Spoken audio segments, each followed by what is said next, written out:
Welcome back to On the Fly. This here recapping, predicting the World Junior Championship, U18 Women's World, the Men's World Championship, Women's World Championship, U18 Men's World Championship. What is happening? It is by far one of the dumbest things I have ever seen. Prepare to die. Figured it was better safe than sorry. Scores!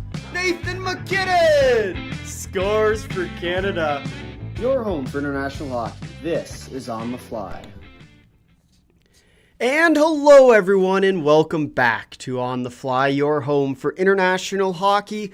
Today, we do have ourselves a gold medal game between Canada and Team USA. Should be a good one for the Hlinka Gretzky Cup. We will see who can take down the gold medal today. Canada, a team that has quite frankly dominated so far in this tournament, blowing through all the teams they've played with the exception of the Finns in their semifinal matchup. For Team USA, it's also been a very strong tournament for them, also winning all of their games in a pretty tough group where we did see them take on Finland and Czechia as well as Team Germany. We will see today which team can prevail as the victors of this tournament. For Team USA, the defending gold medalist. It should be a good one here.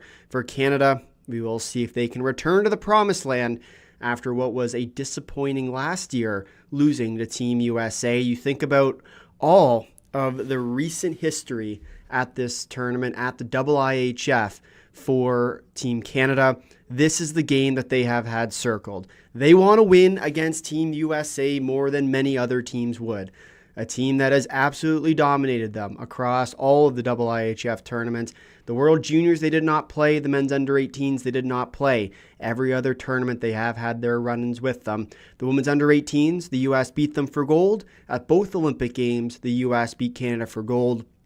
And as well, at the most recent Women's World Championship, Team USA beat Team Canada for the gold medal. We'll see today how it ends up transpiring, but it should be a good one. A little bit earlier, we did get to see the Finns take on Slovakia, where we did see Finland come back and beat Slovakia by a final score of 3-2. It was an interesting game where we think about the overall standings and how it ends up playing out. For the Finns, they go down early. They didn't play all that great. Two big mistakes, more or less, off those opening 10 minutes. Ends up being the deciding factor in this one, but they don't end there. The Finns storm their way back. They end up taking care of business, defeating Slovakia 3-2 and taking home the bronze medal along the way. And for the Finns, this tournament has been one of resilience. And really, you think about the Finnish team and the way that they play this game, it isn't surprising to see them do that. But still, I mean, you think about how much that they earned their game today. It was a very well-played game from them to the end of this one, dominating pretty much the entire rest of the game. So for the Slovaks, we talked yesterday in our day recap video about penalties being a big deal in this specific game. And sure enough, again, we do see that it does end up returning, but still Finland pulls through with a victory 3-2 to secure the bronze medal, which then once again will bring us back to that playoff picture where now we will see the big one. Canada and the USA coming up in just under about 10-ish minutes time today. We'll see which team ends up being the one that gets the gold for yet another rematch of these two teams in a gold medal. If you are new here, please do smash the like button and hit subscribe. We are on the road to, 2,500 subscribers now. We just hit 2,400 here on YouTube, so I got to refresh that line. But please do hit the subscribe button. We do a variety of different IIHF international hockey content, including the Hlinka Gretzky Cup. We will have our day recap video coming out a little bit later on tonight, but it has been an interesting tournament so far, where we have seen the Swedes go down, as we have a question from channel member Ixion, who asked, what are your thoughts on Sundstrom? And what I'll say about him is he's had a very disappointing tournament compared to what we were all expecting, right? And expectations in a tournament in the summer is never a good mix. And I would say he really let down what he could have taken away from this tournament. He hasn't had a great one. He's had flashes of what he should be, but still, it's not quite to the caliber that you expect from him as a potential top-level draft pick in the NHL someday. I've been very disappointed in his game, especially with what he could have brought to this tournament. He's a big reason why as well. The Swedes haven't exactly done as well as they've done in recent tournaments. They did also end up winning today in their placement game against Team Germany. That was a much closer game too, I might add, than what most people would have anticipated. The Germans outshot Sweden through the opening 2 periods. I didn't catch the end of that 3rd period, but it was not a pretty game for Team Sweden again after what has been a disappointing tournament for them to even end up in that game. And so for Sundstrom, I think that he needs to find that game. He needs to find that consistency if he is going to eventually be successful at this tournament, at the future tournaments, in the NHL, wherever he ends up going. I think you are going to need him to definitely pick up his game if he is going to be successful in that fashion. We have another question here. Don't have NHL Network. Is that the only way to watch in the States? As far as I know, as the NHL Network is in the US, and then in Canada it is on TSN. So be sure to watch the game if you can. Otherwise, or continue as well to keep our channel here going and join us in the conversation in the chat. And if you have any questions you do want to see answered before this game ends up starting, we are about 10 minutes away here from puck drop still. Be sure to leave them in the comments below. Hey, what's up? It's always good. We're always good. We get a little gold medal action here where we're hoping to have a new version of our intro video. If you do know the gold medal Let's Go at the start, which you got to see, that was filmed back in 2023, or 2022, 2023 World Junior Tournament. We have not been live for a gold medal win, and so we're hoping today that we might just get to see this Canadian team pull off the gold, but still, hard to say right now which team's going to take it. The Canadians are probably your favorites on paper, but I mean, it really could go either way. This U.S. team has looked extremely strong so far this tournament. But if you are new here, once again, please do smash that like button. Vote in our poll as well who you think is going to end up winning this game. Currently leading our poll with 34 votes registered. We have Canada in the lead with 65%, the U.S. with 35% of our votes today. Be sure to continue to vote on that as that game does go along. But we will see here as the official broadcast is just about to get underway. Canada and the USA for gold. Who will end up pulling through with a victory? But still, you look at it for both these teams. It's a huge game. Yes, it's the middle of summer. It's August. It's August, after all. But there's something special about a gold medal game between Canada and the U.S. that brings out the best in both teams. Expect it today. It's going to be a tough battle through and through right to the end, but we will end up seeing which team can prevail with a victory. Canada or the U.S. Two teams that want it quite a bit. But if you have been following our coverage, you know about this tournament and how well and how crazy really it's been. We've had some pretty big upsets, with the Swiss probably being the biggest one, taking down Sweden, which ends up sending them as well to that bronze medal or the 7th place game at this tournament. The Swedes could not pull off the win against Canada. For the Swiss, though, winning that game in the final 2 seconds ends up putting them on to that 5th place game in the end. The Slovaks take advantage of the Swedes losing to Switzerland. They end up going out and beating that tough team in the Slovaks end up beating Switzerland. Slovakia finds themselves the 2nd spot in that tough Group A. In the group, in that 3rd spot, the Swiss, and then the 4th spot was the Swedes. And I mean, it's been an entertaining rest of the tournament, but it's been crazy to see just how rough it's been for that Swedish team in the end.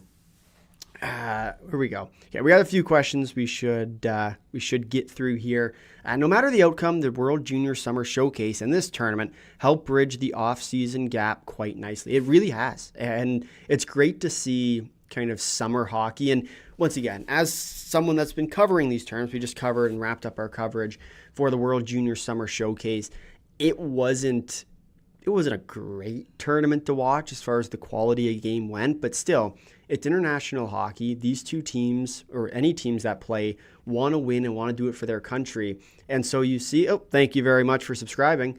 You do want to see that best side come out, and it's exciting to see international hockey back on the big stage. Yes, Summer Showcase wasn't even a tournament that you're playing for anything aside from national pride. This one here, the Hlinka Gretzky Cup, still one of those tournaments. So this is actually our first year covering this tournament. It's one that we are going to continue to cover as we do continue along, but definitely exciting to see another gold medal game between Canada and the U.S. this year. I believe this is, or I guess the Women's World Championship will be the last the international tournaments, so as far as those top division tournaments will go. But still, Canada and the U.S., always a good one. We'll see who pulls through with that victory. Did you watch the 3-on-3 Hype Hockey 8 Nations Cup that took place on July 18th to 19th, 2026 at the Zalmi Arena in Riga, Latvia? I didn't get a chance to watch that yet. I'm planning to go back and watch it. I think we are going to end up covering that on one of our podcasts coming up, but I do need to take some time and end up watching that. I didn't get a chance to because I was busy. I think that one was during the World Junior Summer Showcase prep. But definitely one that we will end up covering. Canada going to win, we will see. Bridges for sure. Blue Jays fan. Where can I watch it? If you are in the US, you can watch it on NHL Network. And if you are in Canada, you can watch it on TSN. Over in Europe, I'm not too sure. Thank you for subscribing. I'm not entirely sure where else Europe people might have and we have a few Europeans in our chat right now as well. I recognize some of the names, so if you do know, please do throw it in the chat, but be sure to stick around in the comments and continue to watch with our play-by-play as we do go along in today's game as well. Before this game does get going here, please do smash the like button and hit subscribe on the channel.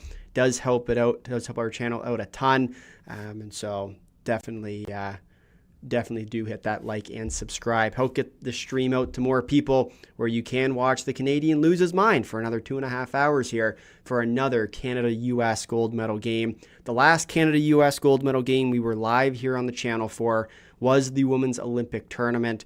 That one was disappointing, I think is probably the best word to describe it, but still, definitely one that they're going to hope to return from in this one. I hope we're not too bad luck.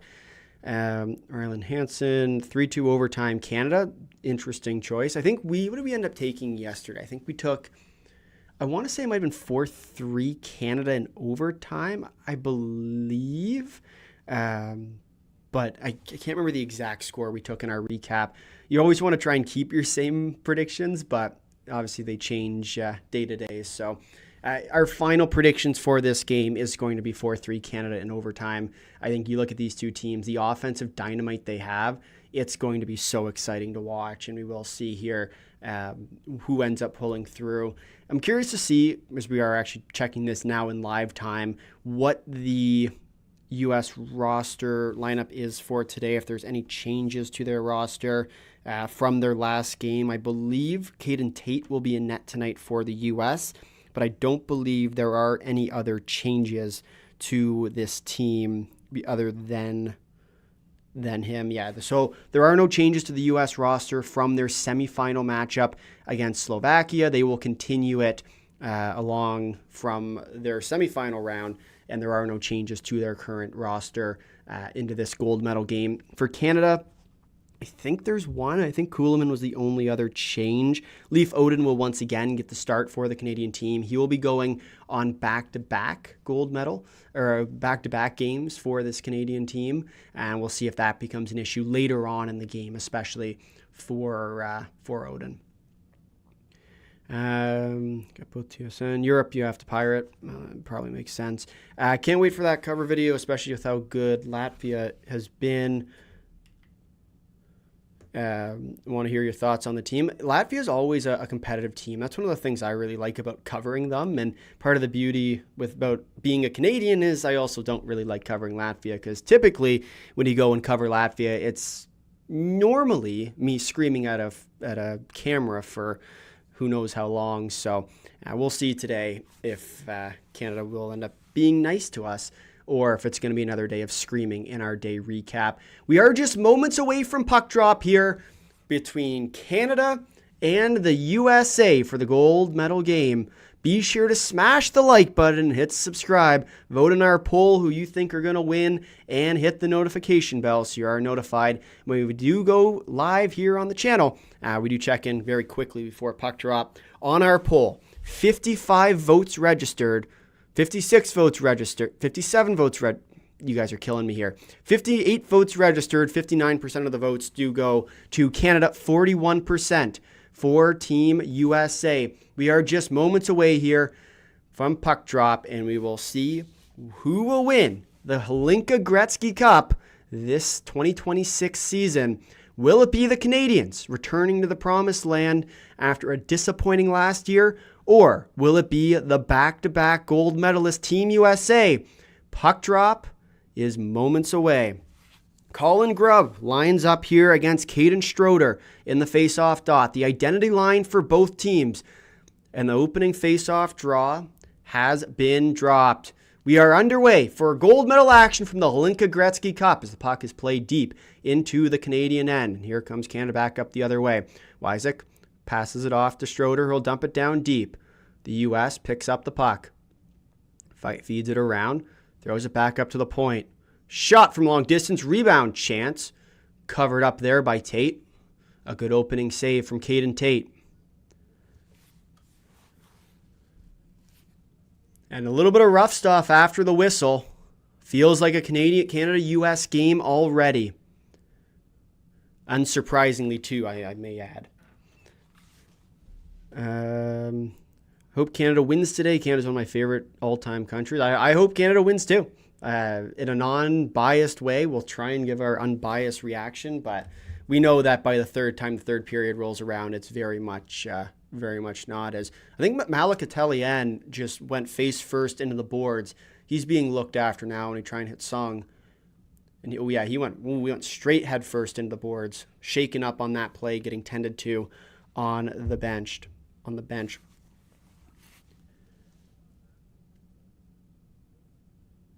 A little bit of rough stuff around his face, but he should be okay. 19:38 left to go in this first period. One shot on goal registered for Team Canada. Schultz in the face-off dot against Burcar. The U.S. will win the scramble draw and start to break out with it. Here comes Team USA. Rode loses the puck, and Brock Cripps now with the puck for Canada. Cripps takes it, throws it up ice. Here comes the Canadians. Puck drop broken up though. Americans work it back in. Will dump it down deep. Behind the net. Oaten plays it around the boards with a step and a nice defensive play there.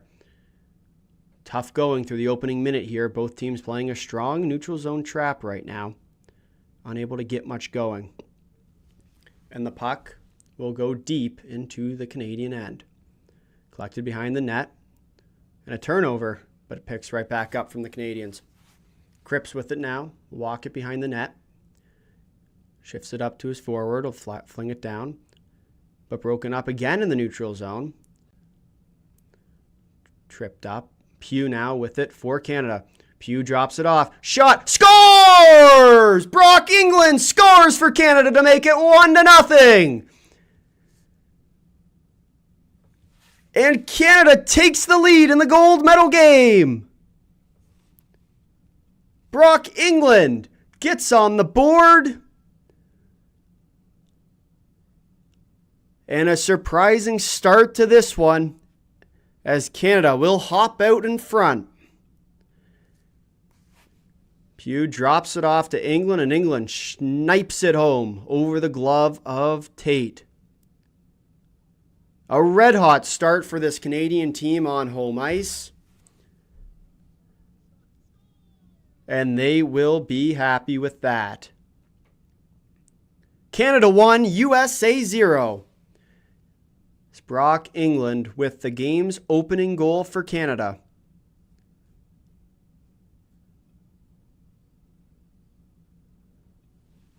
Is this going to be a runaway game for the Canadians? A statement game, if you will. Time can only tell.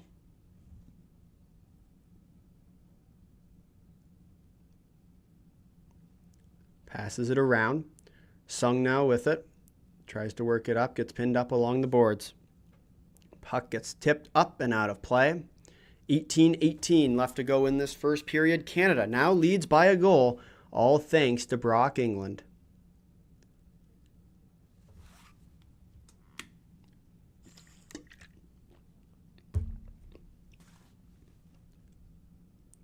If you are new here, please do smash the like button and hit subscribe. We are on the road now to 2,500 subscribers here on YouTube. So be sure to smash that subscribe button if you have not already. Puck is moved up by the Americans, and they will work their way in. Bergeron works on McCaslin. Americans will try and paint it in deep, but can't, and this puck is flipped out to the neutral ice. Americans back to get it. Thorson with it now. Tries to move it up, but picked back up by the Canadians. Some ping-pong action here continues in the neutral zone as both teams really unable to find the gaps to start this one. Puck flung around. Tate out to play it for the Americans. Prunty with it now. Pick up the puck. Oh, and a nice move there from Prunty. Passes it forward. Over to Rooney. Rooney tries to drop it back to Schmidt. And Cripps again with a nice defensive play to get the puck over to his other defender. And Canada now will work back up ice. Wycisk with it. Throws it on. Looking for the rebound and was loose. Tate there, unable to control his rebound, puts it right out front. Cripps with it. Walks Cripps, throws it out to the middle of the ice. Veitch there, nearly able to put it home. The Americans now unable to get it out. Veitch again, this identity line for the Canadian team, keeping the puck in. Cripps will fire it around the boards. Over to Wycisk.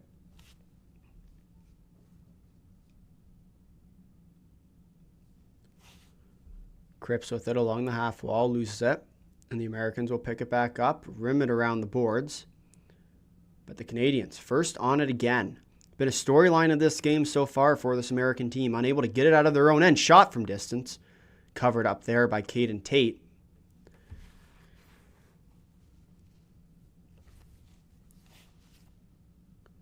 Nice to see you live. You did great during the IIHF Worlds. Unfortunately, I don't like this Hlinka Gretzky. I wish more nations were invited. Yeah, that's fair. And I do think that at some point they might. I think part of the big issue right now is kind of the lack of interest in this tournament. I know you see it even in the stands. Like the Edmonton rink is basically half full for a Canada-US gold medal game. You don't see that too often. So, I mean, the interest part I do understand, especially with some of the smaller nations as well. But I do think they will start to reshuffle some of the teams in this tournament as we see the under-18 program continue to get more and more competitive. So we'll see there. Who scored? It was Brock England with the goal for Canada to make it 1-0. But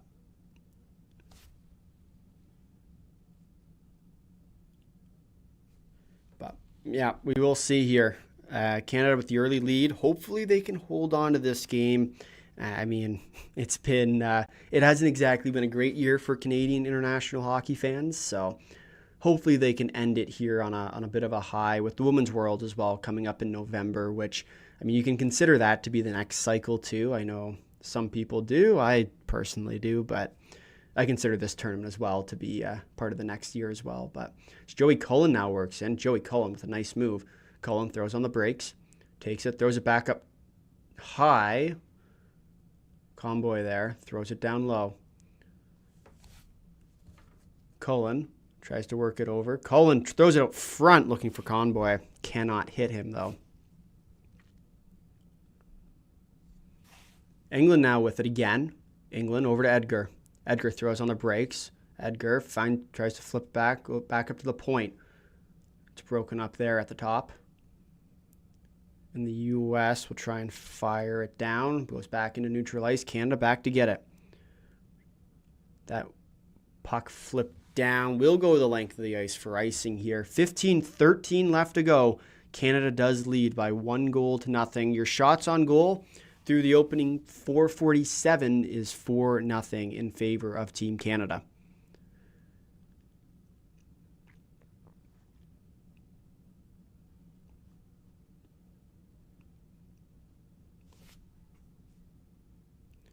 Someone had said Latvia should be invited to this event after their performance at the Under-18s Men's World Championship back in May. I would agree with that. I think if there is kind of that next team up, I would agree. Switzerland, Germany in Division 1A for Under-18s. Makes no sense that they play, but Norway, Denmark, and Latvia are not even giving it a shot. Where's the puck? Tips up and out of play. Right off the face-off. Nash rode with that shot. Did not get through. Switzerland, Germany play in Division 1A for Under-18, so it makes no sense that they play, but Norway, Denmark, and Latvia are not even given a chance to qualify. For me, this cup is just to promote NHL, not hockey. That's also fair, and I think that is kind of part of the reason why some of these teams want to get their respective nations into these tournaments, especially the Hlinka Gretzky, where it is summer hockey after all, so it's not exactly the best of hockey we see. Thorson walks the line, shot from long distance, turned aside there by Oaten. So Canadians now work up ice. Wycisk with it. Wycisk over the line. Throws it across, looking for the backdoor jam. Shot again from distance. Misses wide of the net. Puck come back into the Canadian end. Starts to look up ice now. Stroder with Wycisk. Back to Stroder. Stroder overshot from Veitch. Turned aside there by Tate. Passes it over. DuPont with it now. Oh, and a nice move by Landon. DuPont shot. Turned aside by Caden Tate. Moves it over. Letellier. Back to Letellier. Shot. Turns aside. The Americans now will try and move it back up, but pinned in again by the Canadians. Some bodies banging along the half wall. Canada back with it now. Wycisk. Pins it deep. The puck will be chipped up and back out. So Landon DuPont goes back to his own end to pick it up. DuPont with a stretch pass. Tipped in there by Joseph. Americans back to pick it up. Stretch pass up now. DiConzulo will tip it in and will go and chase. McCaslin first on it for the Canadians. Passes it back over.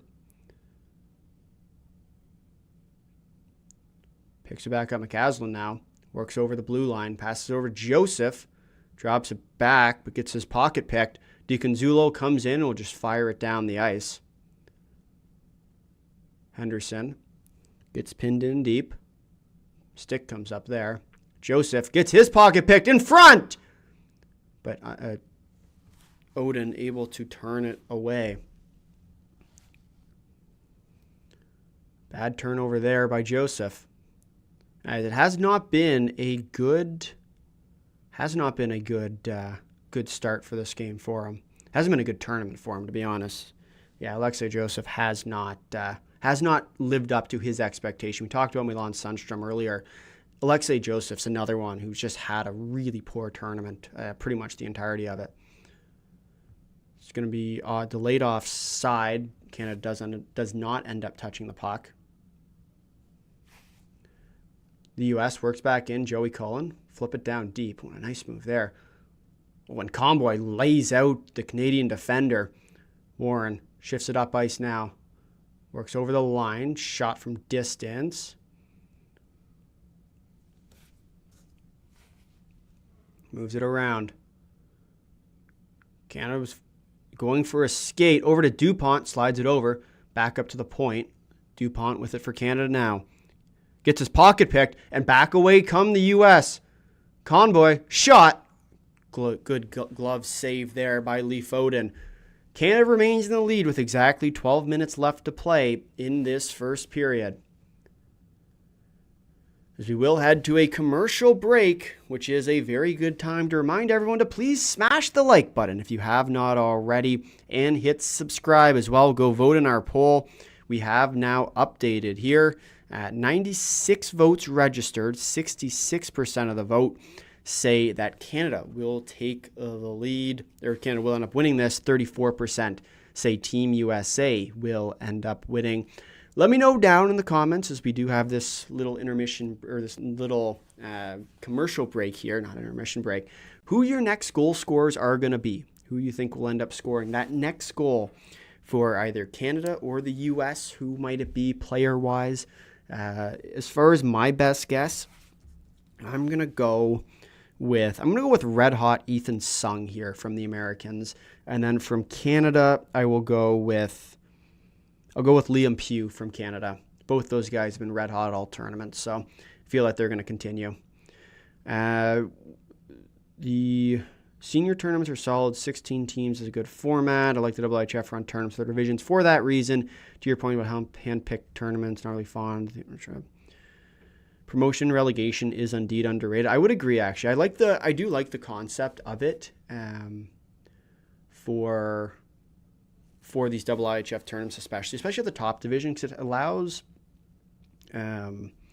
it does allow kind of everyone to have their chance, and you get underrated nations or kind of up-and-coming nations is probably the better way of phrasing that. But from Ixion, who asked, feel like you're a bit harsh on Sundstrom for sure. He isn't working with the best of teammates, put up points for everyone except Switzerland. Yes, but also, and DuPont gets absolutely laid out by Ty Bergeron, and that's going to be a penalty. Wow. A huge hit by Ty Bergeron there on Landon DuPont, and they're going to call that a penalty. What a hit. But kind of back to that Sundstrom point, I just think that you look at what he could provide for this team. There's just moments in his game that kind of feel a little bit lackluster. Oh, hit to the head, that's why. Yeah, that's definitely principal point of contact is the head, which is why that is going to end up being called. Bergeron will go to the box for roughing, and Canada will head to the power play here. Up a goal, looking to try and extend it. DuPont feeds it over, down to Schultz, back over to DuPont. DuPont walks the line with it now. DuPont, shot from distance, turned away from Tate, looking for a tip there in front. DuPont curls, it's broken up there. Pugh slides it over to Warren, over to Schultz. Schultz over to DuPont. DuPont with it. Slides it over to Schultz. Schultz shot. Scores! Maddox Schultz makes it 2-0 on the power play. And Canada extends their lead. Canada 2, USA nothing. A power play goal for Maddox Schultz. And Canada takes the driver's seat in this one.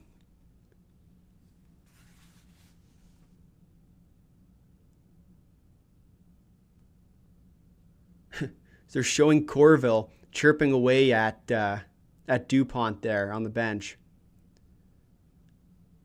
Wonder if his services get called on in this game. Oh, and that's you have to have that if you're Tate. A great shot from Maddox Schultz just goes right over the blocker, and Canada now leads 2-0. We might be in for a gold medal. It's only taken 3.5 years to get here, but we might just have or 2.5 years. 23, 25, 26. No, 3.5 years to get here. We might just have ourselves a gold medal finally. What are the chances? And Canada now leads 2-0 here. 11:20 left to go in this first period. Puck gets played down. Back to get it. Cripps with it now. Flips it up. England tries to get first on it there for the Canadians. Edgar now chases the American defense back. Moves it forward. DiConzulo loses it off his puck, and Cripps will collect it for Canada. Drops it off. Nice move there. Drops it back. Edgar's shot blocked out front. England with it now. Slides it back to Edgar. Edgar along the half wall. Edgar will pass it back to England. England will wheel with it. Passes it back up to the point to McCaslin. To England. Shot from distance. Turned aside by Tate. Sung with it. Will start to skate it out for the Americans. Does not get to the line. Dumps it down, and that will go the length of the ice for icing. As McCaslin is back for Canada to touch up. Canada leads 2-0. 10:25 left to go in this first period. Gold medal game action from the Hlinka Gretzky Cup. Be sure to hit the like button and subscribe if you have not already. Who scored the goals? Malik Schultz got at the goal for Canada, sniping one home on the power play. That was the second one. And then Brock England got on the board first for the Canadian team.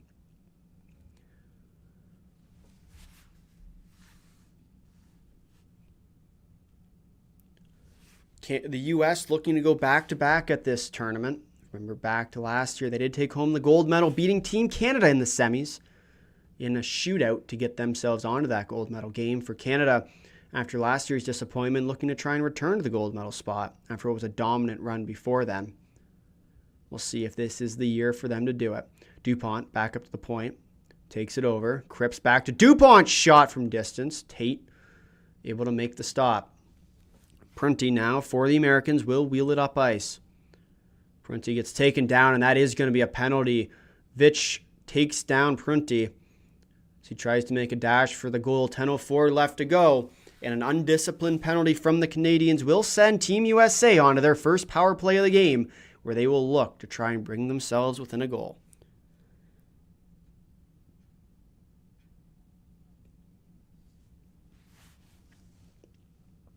That is just a poor play from Veitch there.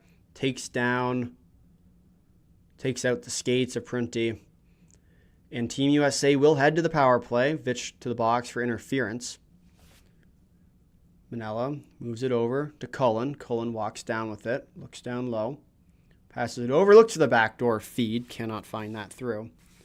Rooney with it now. Cycles it back over to Conboy. Down to Cullen. Rooney. Cullen. Puck taken away. McCaslin works it in and down the corner. Rooney with it. Pins it deep. Letellian, McCaslin, Conboy, Schultz. Cullen is the one who ends up picking up the puck. Manella up at the point. Passes it over to Cullen. Cullen works in. Shot from distance. Cullen almost on the rebound. Can't. Puck comes bouncing up. But the puck will be taken and cleared the length of the ice by the Canadians. 9:10 left to go now in this first period. Minute to go as the Canadians now work in with a Chitteroni with a nice move. Oh, cannot get the shot off though. Brock Chitteroni with a nice move there. But Tate able to knock that puck off before he could shoot it. DiConzulo gets the puck knocked off. Tang to DiConzulo. Down low, and the Canadians doing a good job here at knocking body off puck. Tang with it now. Tang gets muscled off the puck, but a nice play there by Prunty to keep it in. Jake Prunty slides it over to Tang. Tang, puck gets knocked off, and the Canadians will fire it the length of the ice with 20 seconds left to go on this U.S. power play. Shots on goal through the opening 11 and a half minutes. 10 shots for Canada, 3 for the U.S. Sung now will fling it in. Prunty tries to get on it, can't. Tang. And the puck knocked off there. Malik Schultz back the other way for Canada, shorthanded. Schultz, shot! Turned aside there from Tate as the power play will come to an end. The Americans, not very many chances there on that power play, if there were any. Canadians with 2 good ones coming back the other way, and that play will be ruled offside here. 7:45 left to go in the first period as we will head to, I believe, a commercial break, and we will. Schultz passed it back to Warren on that chance right at the end of the U.S. power play, but unable to get it through. We do stay Canada in the lead, 2-0 as we do head into the commercial break. If you are new here, please do smash the like button and hit subscribe. We currently have, as we do check it now, 103 people watching, only 20 likes. So if you have not already, please do smash that like button.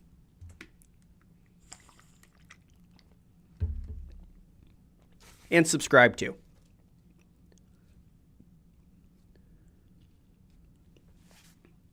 As well, let me know in the chat who you think that next goal scorer is going to be. We did take Liam Pugh on that last one as well. We think we took Ethan Sung. I think I'm going to continue with that prediction. Big moments call for big players. And you think about what these two have meant for this team so far, I'm going to expect it to continue into this game. Yeah, that Sung line has been really good. for the Americans, really all tournament long.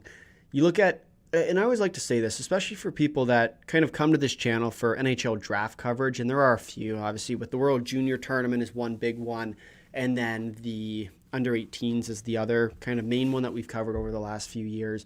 It's always the big question is, what do you think about this player? Do you think he's going to be anything someday?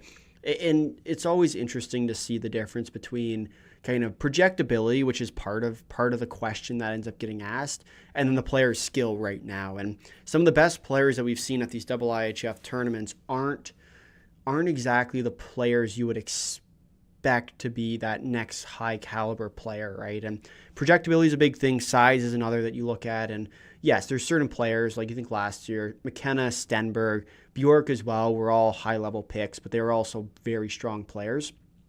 Rooney knocks over DuPont. Rode with the now in front of the net, but Oaten able to make the stop. It's the Americans here with a nice little push off that commercial break, clearly inspired by whatever the coach was yelling at him. Thorson now works up. Rode passes it over, but a nice defensive break up there. As the Canadians now work back up ice, Schultz back to Pew. Pew shot misses wide of the net. Might have been knocked out there. Oh, and a good opportunity back the other way. Pew with it now, work up ice. Feeds it forward to Alexei Joseph. Joseph with it, fires it over. Looking for Chidoroni on the other side. Pew will dump it down over to Joseph. Joseph wheels around with the puck. Joseph holds on to it.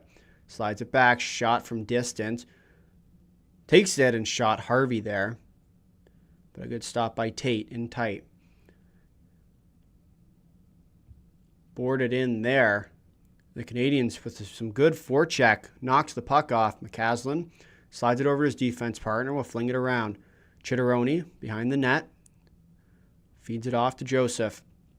Alexei Joseph passes it back up to the point, back to McCaslin. McCaslin shot blocked. And that puck will come back out to neutral ice. McCaslin slides it over to Henderson. Henderson with a stretch pass there down to Harvey. Harvey with it now. Will fling it down deep. Shorter, back to get it for the Americans. He will start to look up. And a turnover in front of the net as Ethan Sung there, nearly with a prime opportunity. Another chance, tries to feed it in front. Cannot get it to Grubb, sliding down the wing. Back in front, Sung just jamming everything to the front of the net there. And Canada now works back in. 3-on-2 evolving. Edgar throws on the brakes. Ryerson Edgar waits for his team to catch up and taken down. Will that be a penalty? I think it might be. And there will be a delayed penalty coming up against the Americans. Cripps with it now. Feeds it over to Schultz. Shot, looking for the rebound in front. Kicked away. So walk the line again. Cripps passes it over. Shot. Does not find its way through. With 5:15 left to go, Canada will head to the power play, looking to extend their lead to another goal, making it 3-0. As Edgar there taken down on the trip. Trevor Shorter with the penalty. Shorter's dressed as the 7th defenseman tonight, for those wondering who scored for Canada. The first goal was scored by Brock Englund, and then the second goal scored by Maddox Schultz on the power play. Canada looking to try and get another goal here on this power play. Just subscribe. Let's go, Canada. Thank you for subscribing. Thoughts on the Leafs and Morgan Rielly landing spots? I think Rielly, if memory serves, and it's been a while since I've checked in on my Morgan Rielly rumors, I'm pretty sure it was between anyone on the West Coast as far as the Canadian teams went. So I know Vancouver was kind of like the main landing spot for him at one point, as well as I think Edmonton was in that mix and maybe Calgary too. I can't remember exactly off the top of my head, but I'm pretty sure it was one of those three teams were kind of those main sticking spots for him, and I would expect him to end up at one of those two. Just by skill set, kind of type of player as well, fits in with their mold.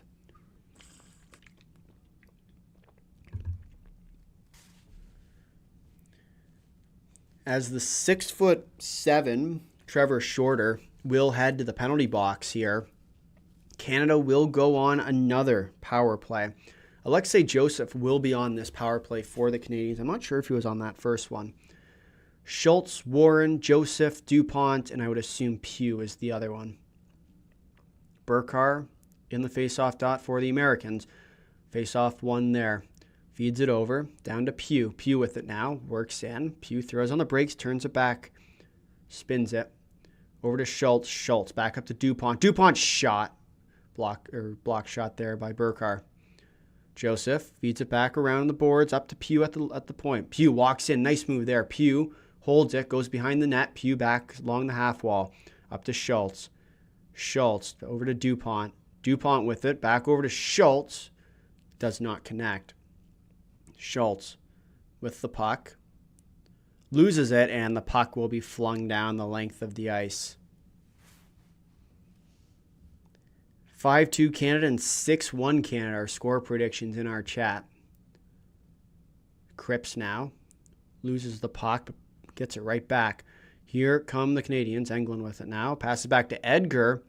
Edgar loses the puck along the half wall. But picked right back up. Schroeder with it now. Throws it back to Cripps. Walking the line. Up to Cripps. Cripps walks in. Throws it across to Englund. Shot! Scores! Brock Englund makes it 3-0. His second of the game. And Canada has taken a commanding lead. 3-0 Canada. Wow. And Canada makes it 3-0 off the Trevor Shorter tripping penalty. And all of a sudden, this game goes from bad to worse for the Americans. Canada 3, USA 0. What a snipe from Brock Englund. Cripps over to Englund. Englund roofs it just past the glove of Tate. Tate has had a tough game so far. Oh, and that's another one you have to stop. And that'll do it for the Canadian power play. But Brock Englund gets Canada on the board for a third time, his second of the game. And Canada takes a commanding 3-0 lead. Caden Schroeder is now going to the box for Team Canada. I'm not sure what happened there. But the Americans seem to be appearing on a power play. Unsportsmanlike conduct for Caden Schroeder here. And the Americans will go to a power play. Undisciplined from Schroeder. We will see what happened, hopefully. What did Schroeder do here? Scores. And then goes and throws a... Come on, guys. This is Canada and the U.S. Give me a break. Wow. They're calling that a penalty. Basically, Schroeder, they score, and Schroeder goes to skate with his teammate. The American cuts him off, and he throws him on the ground. That's our level of what we're calling now. Canada 3, USA 0. Cullen with it. Feeds it back. As we enter 4 minutes left to go in this first period.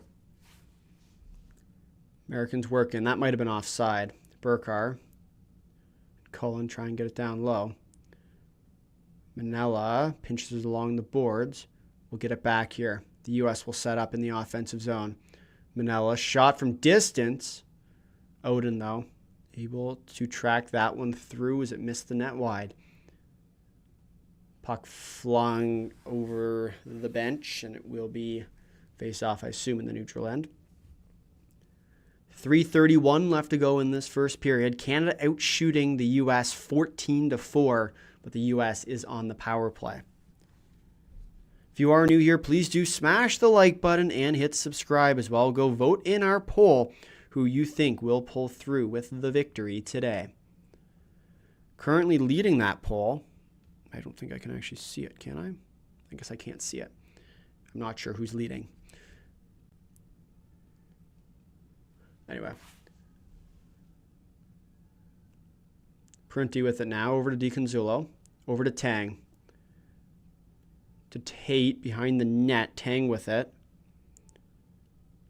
Feeds it over to Sung. Sung gets closed in on there. Tang. Some good defensive play by the Canadians here. Puck comes back out to the blue line. Prunty. Prunty with it. Holds. Gets the puck knocked off him. The Canadians will dump it the length of the ice.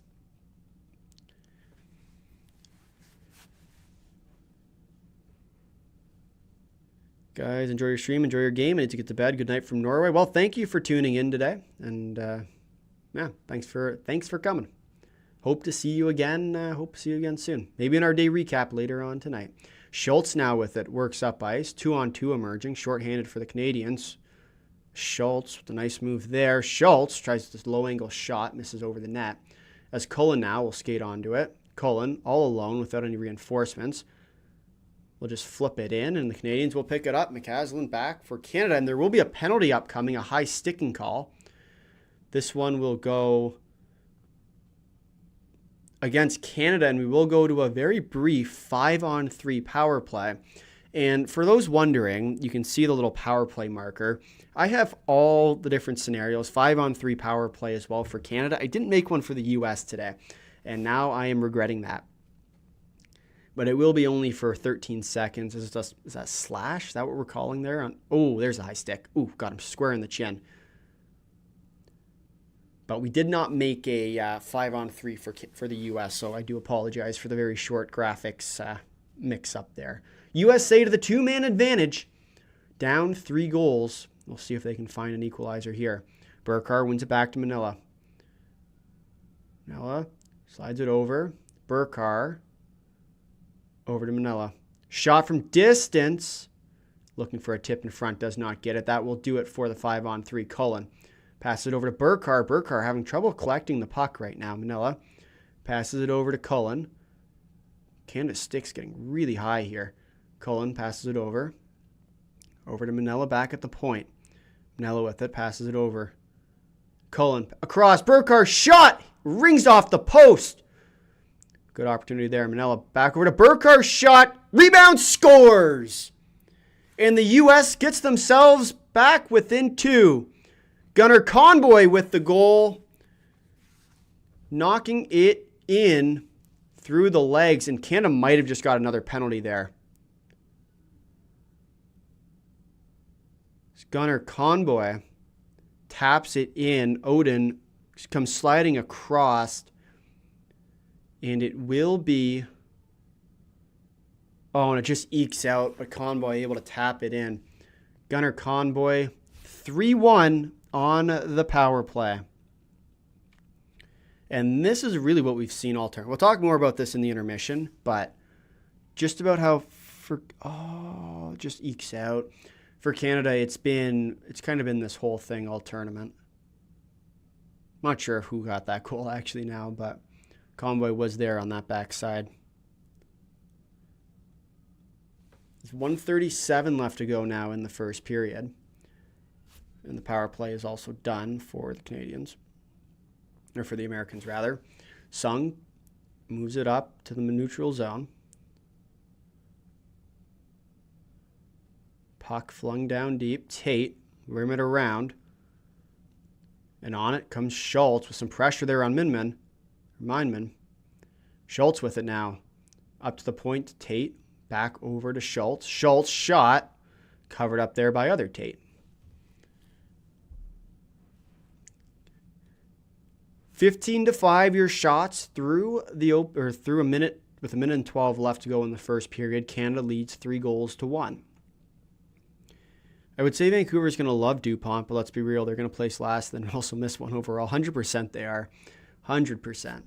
Anyone know where I can watch this live? You can watch it on TSN if you're in Canada, NHL Network in the US, and from what I have gathered, you cannot watch it in Europe. So if you're any one of those 3, hope that helps. Otherwise, I might be what you got. But I appreciate everyone tuning in. I really do. We have 132 people watching, which I think might be a first period record for us here on this channel. So please do smash the like button if you have not already. Helps it out. Helps the stream get out to more people. Prunty, chased down by Pugh. Thought there might have been an icing call there as we enter the final minute of play. Shot from distance. DuPont misses over the net. DuPont again with it. Slides it over to Warren. Warren with it. Oh, and a nice move there. Works in. Shot. Rebounds loose. Pugh. Oh, and Tate covers it up. 36 seconds left. Huge celly for 3-1. You are not wrong about that one.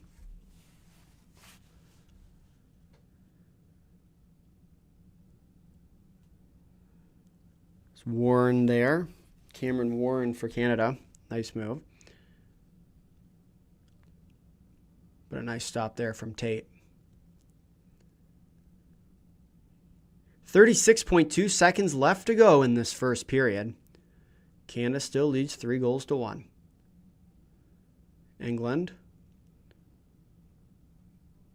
moves over to Murata. Murata back up to the point.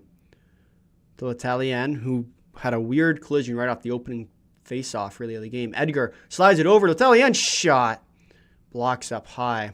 Good opportunity there for Canada. A great pass by Edgar. Edgar with it again. Looks up, tries to feed it across crease. Gets broken up there. Canadians here will continue to wheel it. Edgar. L'Italien tries to feed it, and that'll do it in the final seconds of this one. But after one period of play, Team Canada leads 3-1 against Team USA in the gold medal game. Canada looking to return to the promised land at this tournament after a disappointing year last year. They did take a pretty good step to doing so today. In our first intermission, we will answer your live questions as well, recap a little bit of the day that was. A reminder, we'll also have our full day recap video. Thank you for subscribing, coming out later on tonight, so stay tuned for that one. But once again, be sure to smash the like button and hit subscribe. We're on the road to 2,500 subscribers here on YouTube, so if you have not already, please do smash that subscribe button.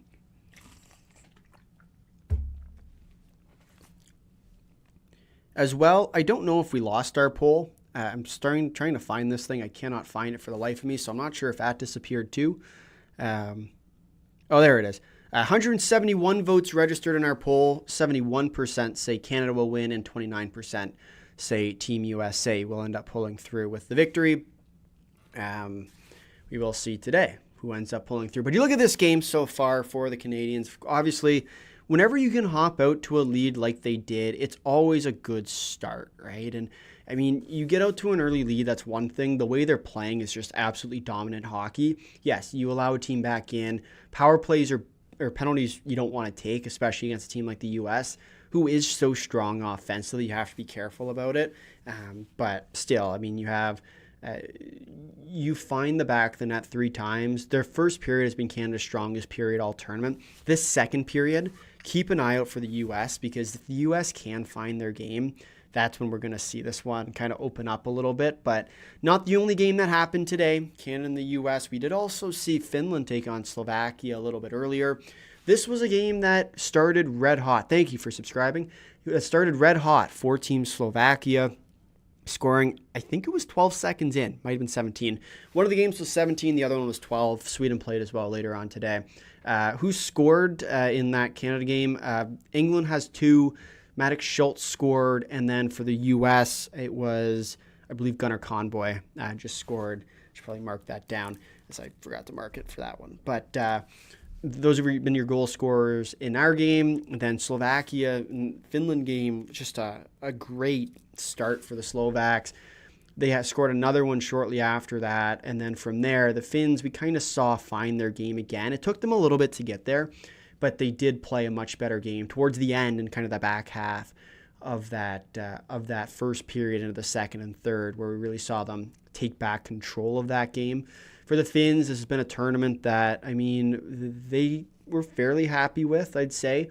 You think about their path to get into that semifinal, a big win over the Czechs on the final day, where every mistake really that they ended up making, the Czechs did, ended up in the back of their net. And that little lapse in kind of the midpoint of that second period ends up being the difference maker against that Czech team. But the Finns then go up against Canada, nearly pull it off against the Canadian team, and unfortunately just find themselves on the wrong end of things at the end of it. For the Slovaks, their run to this tournament has been a bit of an impressive one too. They took that Swedish team to overtime. They led through most of that game as well, and then unfortunately just kind of lost it towards the end. Then their game against Canada, not so pretty, and then of course their big one, where they ended up going out and beating Switzerland to clinch their spot in the semifinals. It was a huge game for them.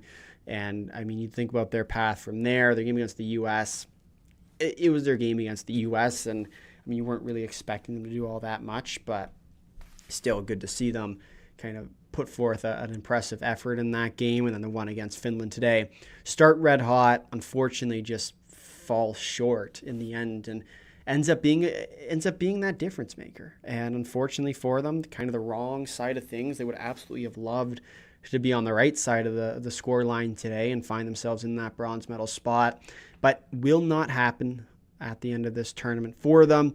They will still look ahead to that under 18 tournament. And I will preface this, right, this is summer hockey.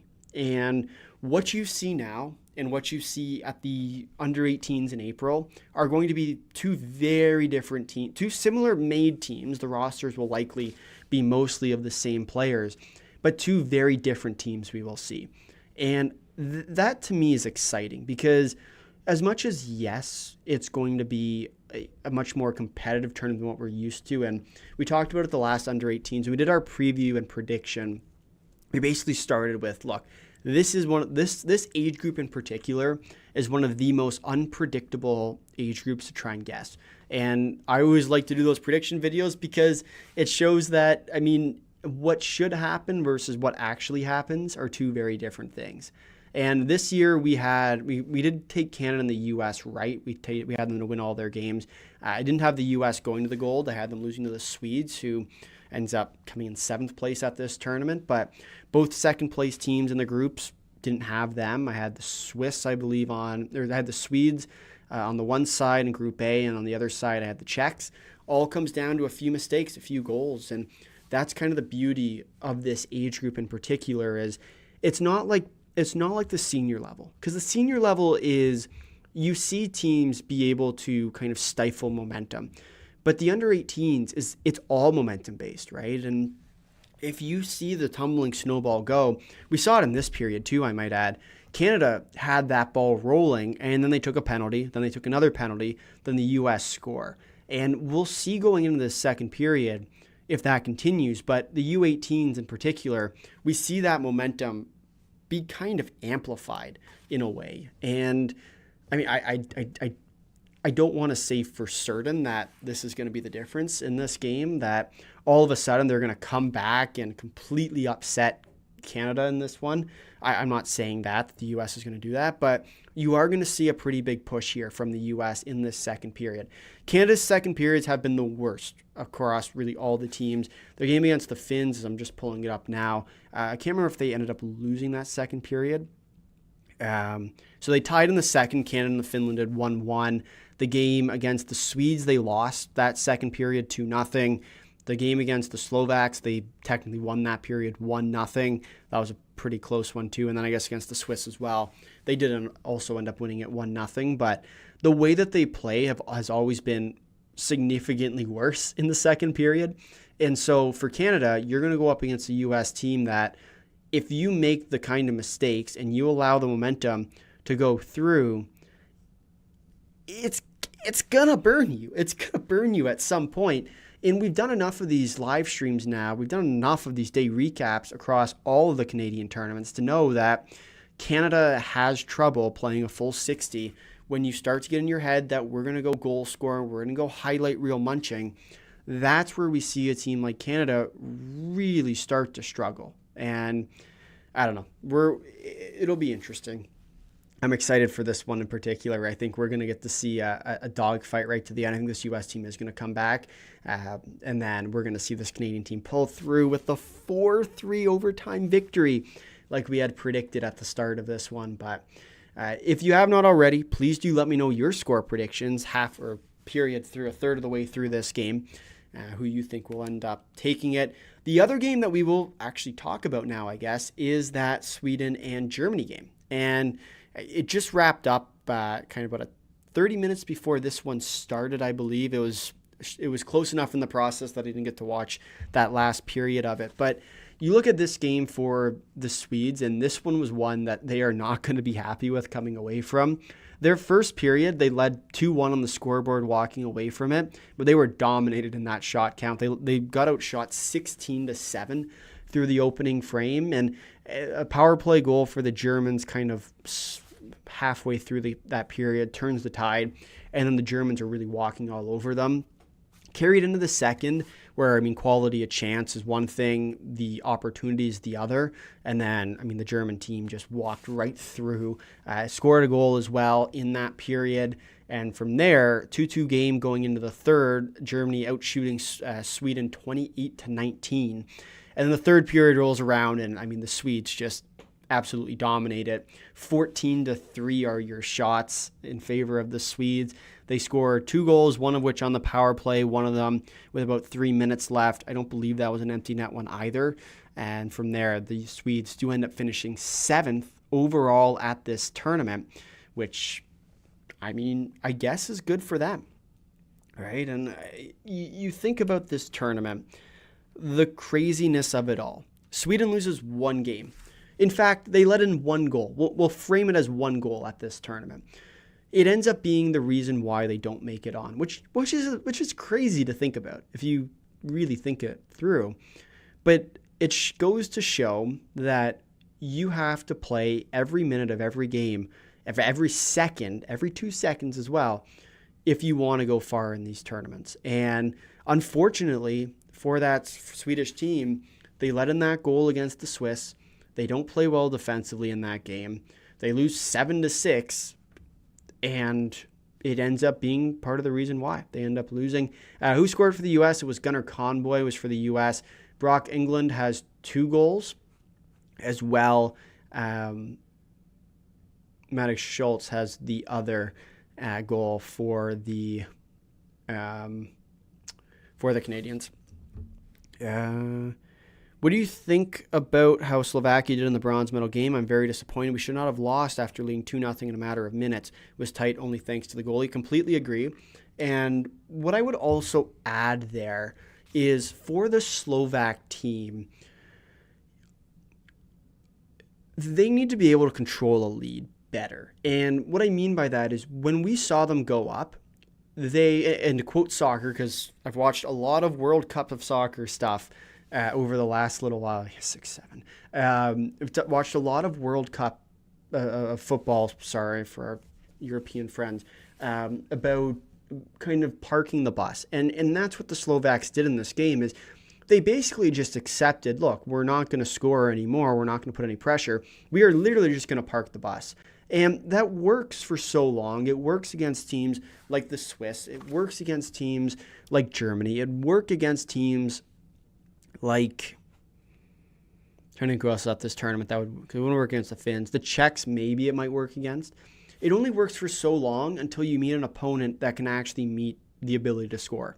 And we saw that in this game. The Finns are not a team who are crazy defensively this year. They are a very offensively minded team. And they showed in this game that when you can put the throttle down, there's only so long a team like Slovakia can last. Now, with that said, the Slovaks had a bunch of chances in this game. They didn't capitalize on them when they did, but they got through their first 2 goals and they just sat. They parked the bus. They played defense.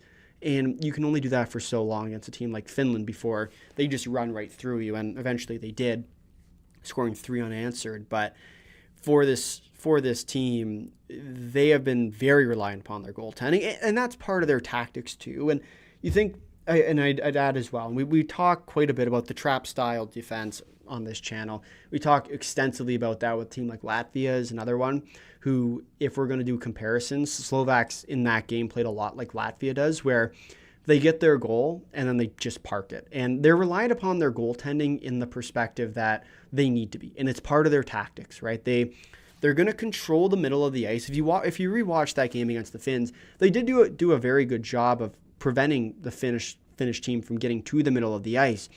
But eventually, that's going to break down. And you can only last so long if all 40 minutes or all 20 minutes of a period are spent in that zone. So, for the Slovaks, it's just about continuing to find their offensive touch and finding the ability to counter. That, for me, is so important that we just haven't really seen in that game, at least after that first period. But just kind of my thoughts. How much longer until the second period? I believe we're getting close. I didn't mark the time at which we did it. It was about 13 minutes ago, so we got another about 5, I do believe, before we do resume third period. Latvia mentioned. I know we have quite a few Latvians who are subscribed to this channel, so always like to talk about our fellow Latvians, who also, I might add, had one of the best under-18 campaigns last year. We just did our Latvian team recap video. That would have been, last week? 2 weeks ago, maybe? On our podcast. And they are such a fun team to watch because every tournament, there's always one upset, right? They never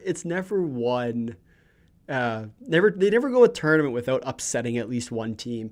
And this year in particular, they did the exact same thing. And it's just funny because they're a team that you don't expect to do much, but they're so committed to tactics and they're so committed to defense that you play them enough and eventually they win a game. And that for me is one of my favorite parts about Latvia. Anyway, back to the question about Slovakia. Do you feel like an issue on every level on our national team?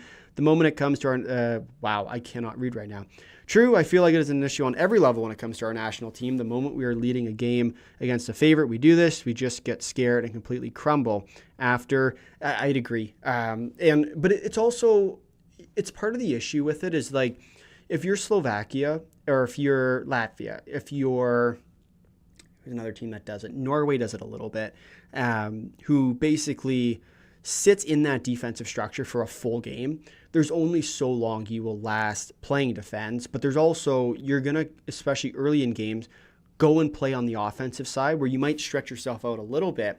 You're just trying to get as close as you possibly can until you eventually pull through. So I don't know. I don't know for the Slovaks if that is an issue for them or if that's just fate. Because frankly, you look at the Finns and you look at the Slovaks, the way they are on paper at least, the Finns should absolutely win this game against Slovakia. Like, that's not even a question. But the fact that the Slovaks have continued, and this is cross-tournament, we saw it at the Olympics too, where it doesn't matter who you have on the ice if you are as committed to tactics as you can be. And yes, eventually you lose. And unfortunately, that's just hockey. You lose against a better team. But I do think that what they're doing makes sense. They just need to get a few extra bounces that can really end up spinning it. So a very long, drawn-out way of saying that the Finns and the Slovaks, we're going to get to see them again, probably at the under-18s in April. And we're all going to be happy watching. So should be exciting. Okay, we got a few others before we get back to this game here. We're about to get kicked off underway. In a second. We have one that says, do you broadcast? I do not broadcast as of right now, but maybe moving forward into it, we might. 3 power play goals as well in that period. 2 for Canada, 1 for the USA. How much? We got that one. Why did the U.S. player celebrate like he won the Olympic gold? I think because part of it was the goal before that, the Canadians did something similar, and I think they were kind of showing that they were still alive in it.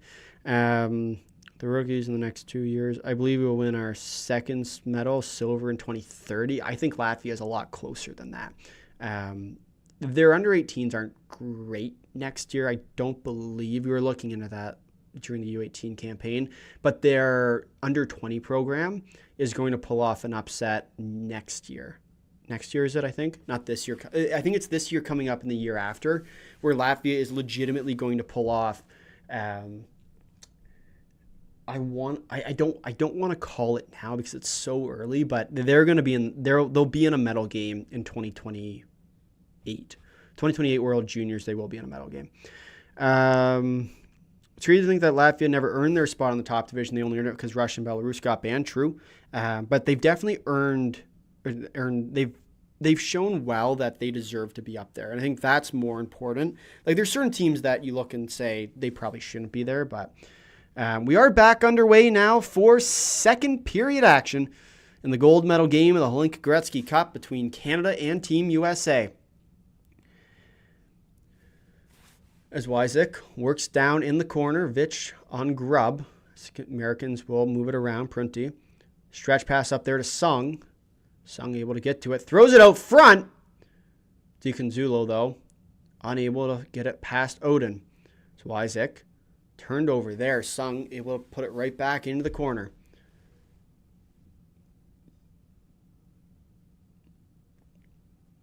Flip down deep.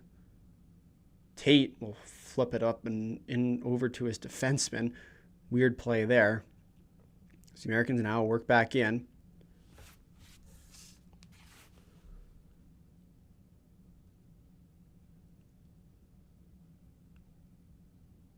Puck moved down into the corner. Convoy working against Boston Tate. Flips up against the glass. Shifts it on over. And back up come the Canadians. Pugh throws it over looking for Cameron Warren. Cannot connect.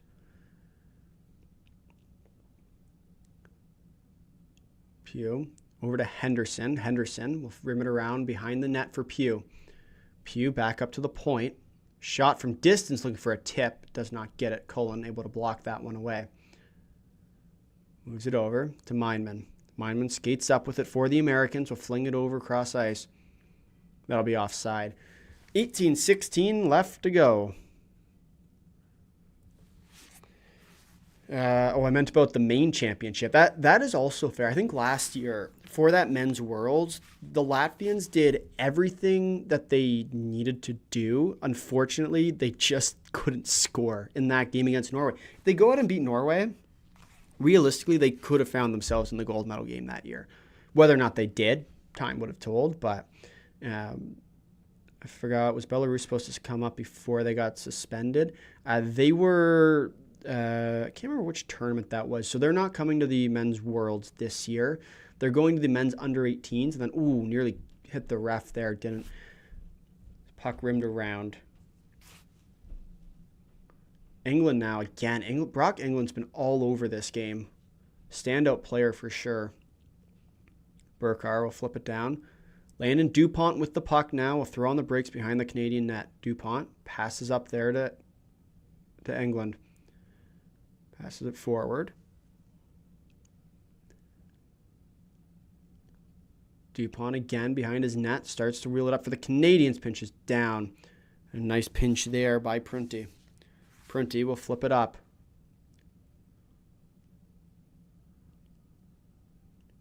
Rooney now tries to throw it up forward. Can't. And up come Canada now. Alexei Joseph with a burst of speed. Joseph works in, tries to throw across crease. No one there on the backside.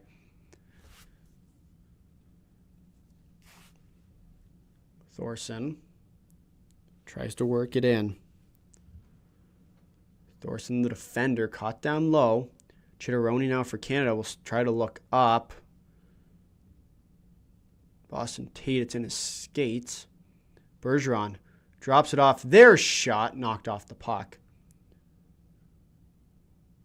Cripps will take it and throw it down into the American end and go off for a change. Tang now with it for the Americans. Gets knocked off the puck by Harvey. That'll be offside. 16:30 left to go. Neither team really getting many good looks to start this period after what was a very offensive start to this one.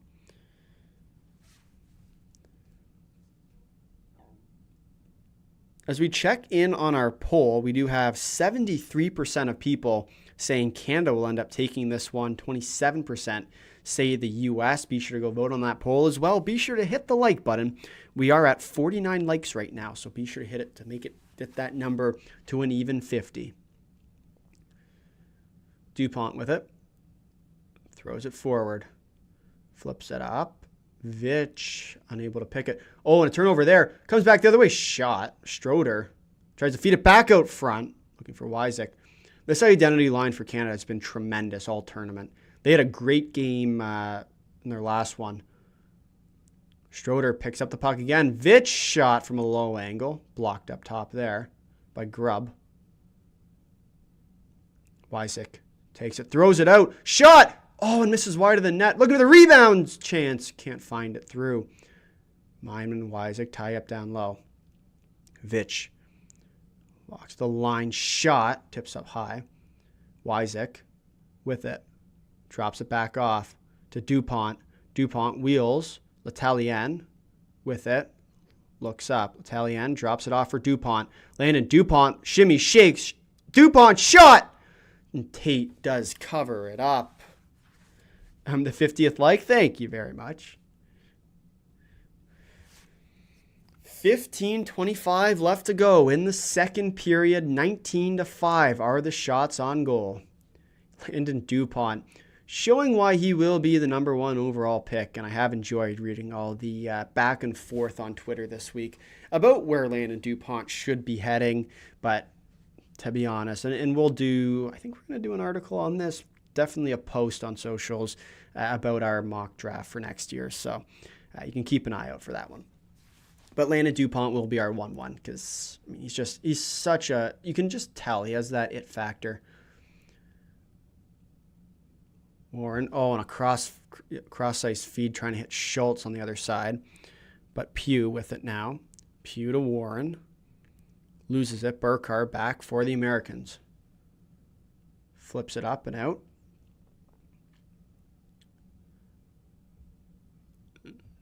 First on, it's McCaslin. Pugh turns it over. Shot from distance. Blocked up high by Schultz. Another chance. Rebounds loose. Rooney whiffs on it, though. Good chance there from the Americans. Kind of turned something from nothing. 3-1. Canada in the lead. Americans turning up the pressure here. Cullen with it. Cullen works it back to the point. Walks the line. Shot. Rebounds loose. Goes into the corner. Moves it around. Joey Cullen. Cullen. Move it to Prunty. Shot. Good block shot there from the Canadian defender. Moves it up. Skates onto it. And Pugh tries the nice move. Pugh still keeps the puck, though. Saucers it forward, but can't hit his guy, Boston Tate. Cycling down the line. Cripps moves it over to Boston Tate, who will shoot it in and tip it down. Ryerson Edgar, first on it for the Canadians. Edgar back to the point. Tate shot. Traffic in front. Murata there. Another chance. Does not find its way through. Blocked up high by the looks of it. Cripps passes it over. Edgar shot. Good glove save by Tate. He's been good so far. Until that first period. But the first period was whatever. Second period, he's been really good.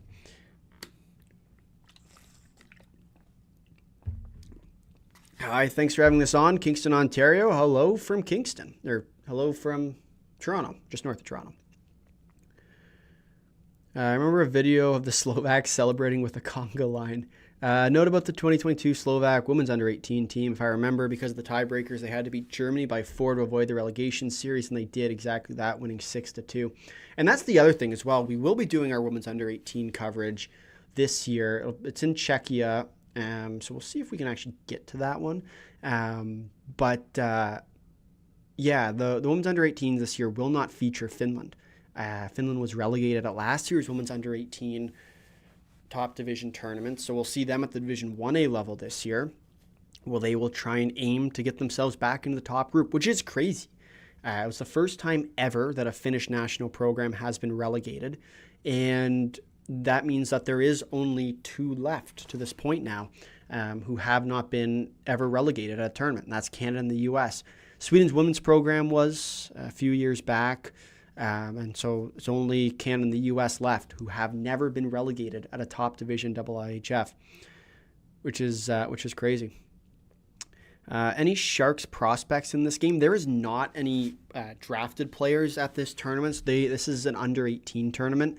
And so because of that, there are no affiliated players at this tournament yet. They will be the draftees of next year's draft class, so a potential future Sharks, I guess you could say. Thanks for doing the play-by-play. I don't have TSN. The website's not working, so I'm here for scores and updates. Well, glad I can help provide it. I know we try and do a few of these throughout the year. We get really busy during the World Championships, where we try and do as many games as we can, but glad that everyone can tune in. We're hoping to do a few of these maybe for the World Juniors as well, But of course, we will let you know on that. Puck flipped in. The Americans back to get it. DuPont closes in, pinches down low. Over to Edgar. Edgar will fire it around. Back up come the Americans, who will chip it down now. Moves it forward. And the Americans turn it back up. Over to Sung, back up to the point. To Mindman. Mindman shot from distance. And, on the back side, weird bounce off the backboard there. Flipped right onto the American stick, but unable to get the shot off. As Ethan Sung now will work back up ice. Sung looking for tang on that back door. The Americans starting to mix and mash their lines a little bit from what this game started with. Trying to find whatever offense they can. Henderson will wheel in. Henderson throws on the brakes. Wheels it around. Burcar and Harvey tie up with it. Manella. Hansen. Harvey now. Throws it down deep. Alexei Joseph. Passes it forward. Flips it up.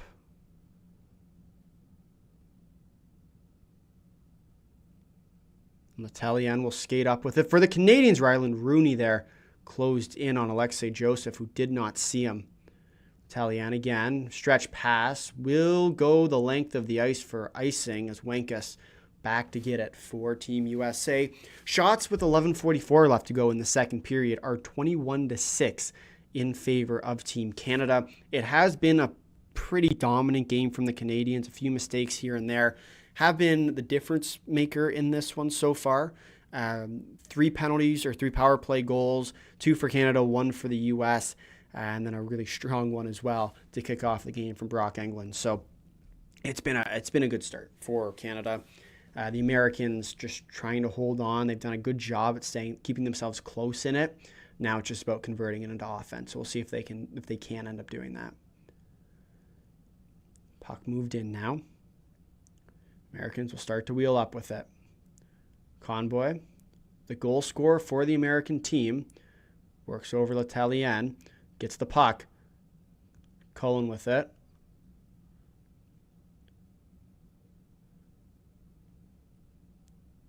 Moves it forward. This line is still intact. Cullen, Conboy, and Schneider. Been a really strong line all tournament, especially with Cullen. Prunty. It's worked over by Wycisk. Slides it over his partner in Wycisk.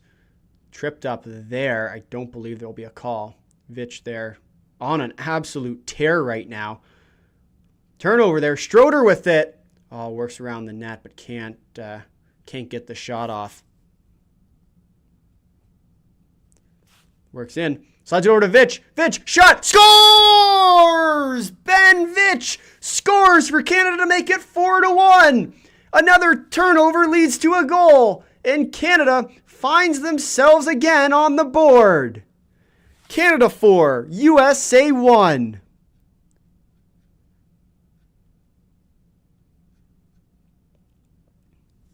They are knocking on the door of another gold medal. Ben Veitch with 2 huge hits forces another turnover. Wycisk puts it onto his turns it over to Stroder, and then Ben Veitch again. The Americans just unable to get it out of their end. A nice keep in there from Landon DuPont, slides it over to Ben Veitch, and Veitch fires that one home to make it 4-1. Canada 4, USA 1, and we're in a good spot as a Canadian. Oh, I'm so happy. It's only taken 3.5 years, I think we said. January 5th, 2023 was the last time we were live. Snake for gold. So we'll see if it can continue today.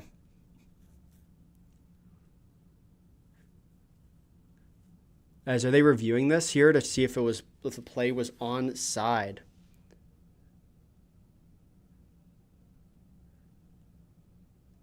And they're going to be challenging this here for offside, a potential turning point in this game.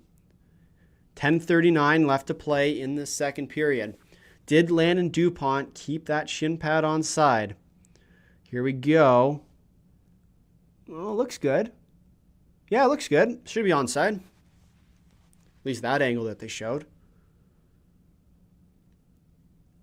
Can't give much play-by-play better than this. I apologize. This is just guesswork. Yeah, it's going to count. 4-1 for Canada. Assuming this one stands. 10:39 left to go in the second. Plays under review for the last goal. So they're talking. And it is going to count. Canada leads 4-1 over Team USA in this gold medal game.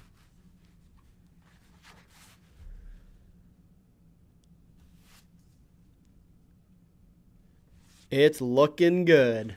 Looking very good. Ben Veitch with the goal. Landon DuPont with the keep-in. The turnovers just kept coming. And Canada leads 4-1. So the puck is sent down and around. Sung with it now. Sung. Tries to throw it out front. Cannot connect.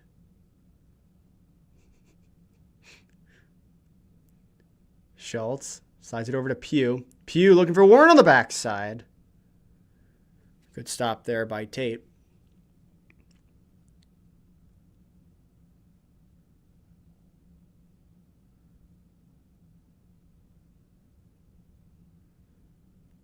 Who is Canada's best center? It feels wrong to say, but I almost feel that it's Maddox Schultz, who's an underager at this tournament. Alexei Joseph should be Canada's best center. He hasn't had a great tournament, so as of right now, I would say that it's been him. Do you have any other social media like Instagram, Snapchat, or Discord? We have Instagram, Facebook, Twitter X, and TikTok, all of which you can find at OnTheFly1515, where we post a few of our clips from our videos and a few other just standard posts, which you can tend to find in our post section of YouTube, but I know that not many of those end up kind of coming through. Puck moved up. Hansen and Edgar work down in the American end. Murata, front to Englund, walking straight down the slot. Italian moves over to Englund, who throws on the brakes. Englund shot. Rims up and around the glass. Fires it deep on a good stop there by Italian to break up the pass to Rooney. Puck flung around. DuPont with it. DuPont will flip it up the ice, and that will go the length of the ice for icing. 9:17 left to go in the period. Canada leads 4-1. And in our poll, which we will check in on, 75% now say Canada. As well, we are at 56 likes. 57 likes. We are 3 likes away from 60. Please do smash that like button. Helps get the stream out to more people and allows for more happiness as Canada is looking to try and get themselves into the gold medal position. DuPont with a note, flips it up. Prunty with a nice pinch. Prunty regains the puck, looks at the back feed. Cannot connect. Wankus. Shot. Puck's loose, but the Canadians will pick it up and fire it down the length of the ice. 8:56 now left to go in the second period. Canada outshooting the U.S. 24-6. Who is my favorite player from Canada at this tournament?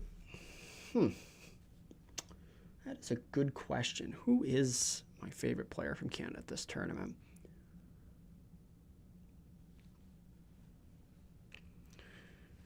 I think the combo of Schultz and Pugh have been really, really fun to watch. I mean, DuPont is a special player. Hasn't had a super tournament like we were kind of expecting him to have, but he's had a very good tournament. The puck flipped out into neutral ice. I'm not sure if there's any kind of one player this year that sticks out, but I'm excited to see what Schultz and Pugh can continue to do as Cullen works in for the Americans, tries to feed it across, gets broken up. Stretch pass now, does not connect as Tate will cover up after the stretch pass. Mine's been Pugh. I like Pugh and Schultz together have been really fun to watch. They've been arguably two of the best, if not the best players at the entire tournament, let alone Canada. And not to mention they're underagers. And we might see them now at the World Juniors. It was asked of us 2 recaps ago. I think it was day 2 recap. Might have been day 3. Whether or not I thought that Maddox Schultz and Liam Pugh will end up on the World Junior roster. And honestly, I think if you would have asked me that at the start of the tournament, I would have told you no. Now I'm very much considering them to be on that roster come December, because they've just put together they just keep getting better. And whether or not they're too young for this team or for that World Junior team potentially, is there's a high stick, I believe, off the face-off draw as Schroeder gets high stuck. And I believe Canada will be heading to the power play again. And they will. Is that Joey Cullen in the box for the Americans?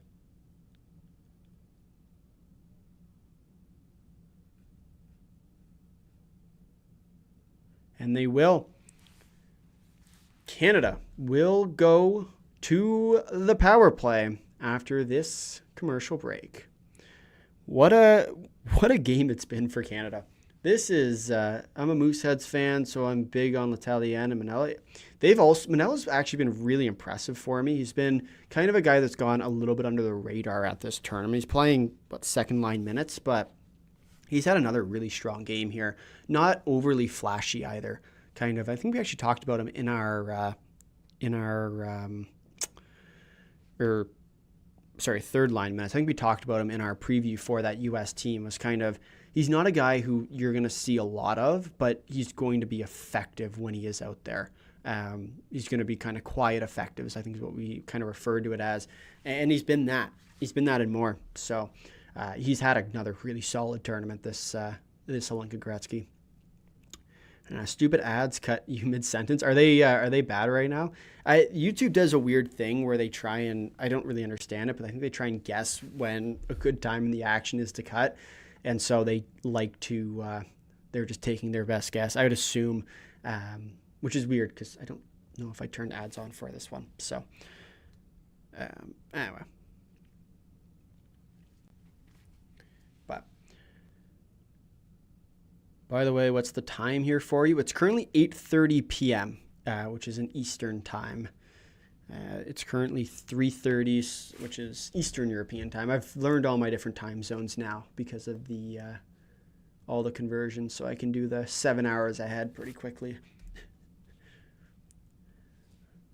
DuPont will wheel it back behind his own net. Canada on the power play. Pugh walks over the line, drops it off to DuPont. Landon DuPont holds it, passes it over to Warren. Warren to Schultz. Schultz to DuPont. DuPont over to Schultz. Schultz shot, scores! Maddox Schultz gets his second power play goal of the game, and Canada leads 5-1. Call it a gold medal if you will. We are on our way as Canada extends their lead to 4.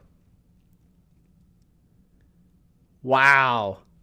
Wow, wow, wow. This is crazy. Canada running Team USA out of Edmonton.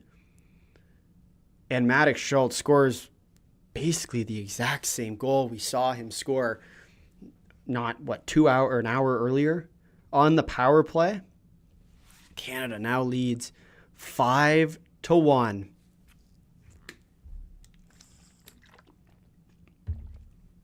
Should this game end at 9:30 Eastern? It should end at 9:30 Eastern. Probably probably around 9:30 Eastern. Might be a little bit later just because this is the primetime game, so they like to extend it a little bit, those intermissions. Oh, that's it. USA cannot come back. We'll see. We'll definitely see if they can. Pugh works in. Warren with it now. Warren over to Tate. Tate's shot blocked up top. This is where this game starts to get ugly. Pugh drops it back to Warren. Warren over to Schultz. Schultz to Pugh. Pugh works in. Shot. Good kick save there by Caden Tate.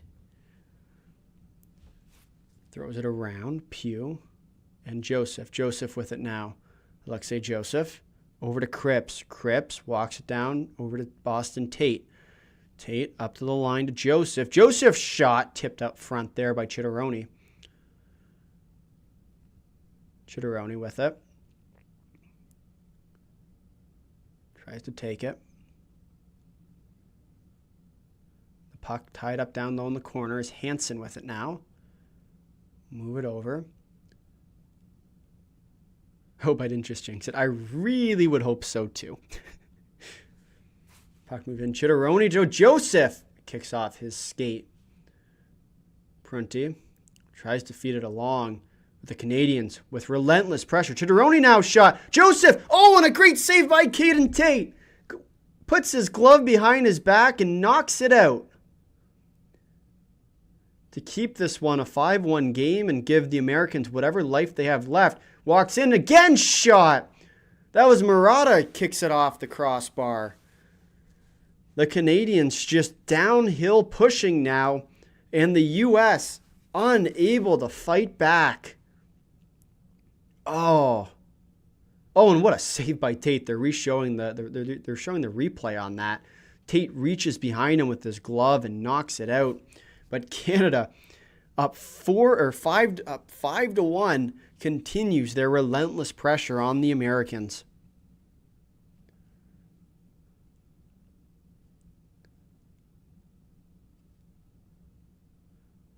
Edgar and Burcar line up in the face-off dot. Puck flipped up. Caslin. Puck goes back into the Canadian end. Back up to the point, kept in there by Shorter. Shot from distance, no tips in front. And the Canadians now will start to break up. Burcar gives a lot of stick there. No call coming.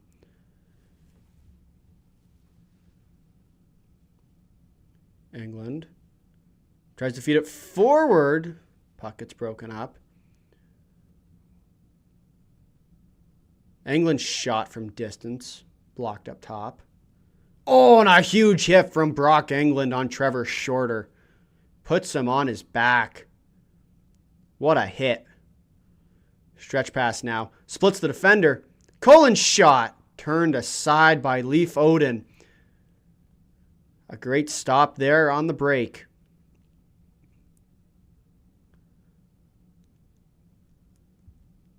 And tripped up there. No call coming. Shot again. That was Veitch. The identity line from Canada causing problems. Veitch, another turnover, takes it. Veitch works it along in the corner. Gets hooked down. That should be a call. Over to Boston Tate. Tate with it. Slides it around. Not sure there will be a penalty here. Stroder over to Veitch. Veitch with it. Loses the handle on it, but keeps the puck and shoots it out to the line, but Cripps unable to keep it in for Canada.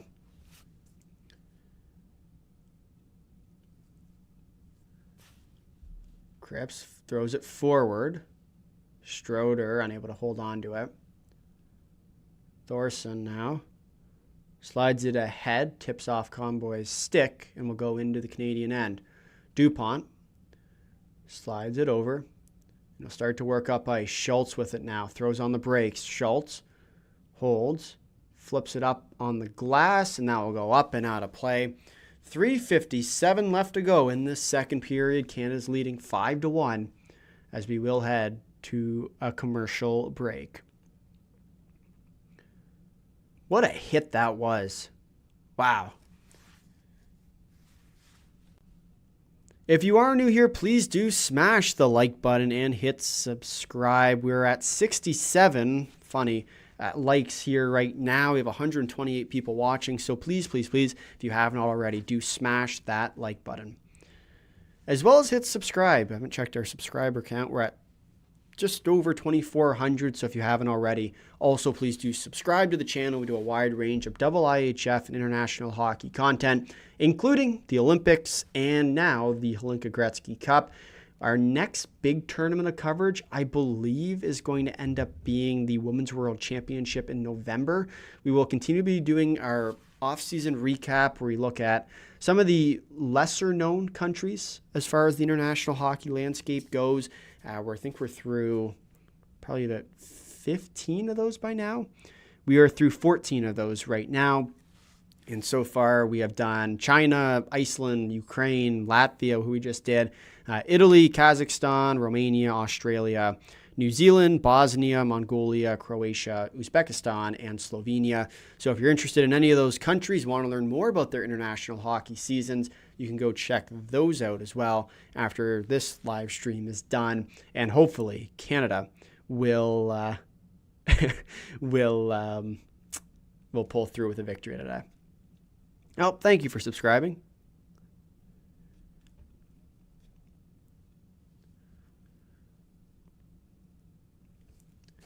Works it over. Italian with it. Slides it around. Over to DuPont. DuPont and Schultz. Collect the puck together. But the Americans will pick up the puck and move it up ice. And immediately turned over. L'Italien now works in. L'Italien, a great move. Backdoor. Oh my goodness, what a play. Liam Pugh finishes it off, but Malik L'Italien with an amazing deep dive and dipsy. And he feeds it over to Liam Pugh to make it 6-1 for the Canadians. Canada dominating this game continues and makes it 6-1. Wow. L'Italien goes through 1-2 defenders, feeds it over to Pugh with a backdoor tap-in. What a play. And Canada now seems like they will be a gold medalist at the Hlinka Gretzky Cup. What a tournament for Canada. Wow.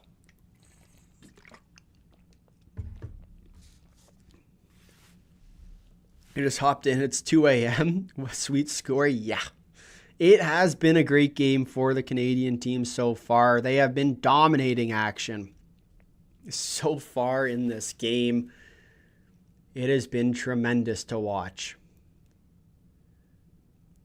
Puck tied up down low from the Canadians. And taken down there. Penalty upcoming for the Canadian team. The U.S. will head to a power play, where we'll see if they can generate some of their any of their chances back. Pass stretched up now. Works it forward. Prunty walks it up for the Americans. Will start to shift up ice. Loses the puck. And Edgar will touch up for the Canadians as the U.S. will head to the power play, down 5 goals in this game. Pew, pew, pew.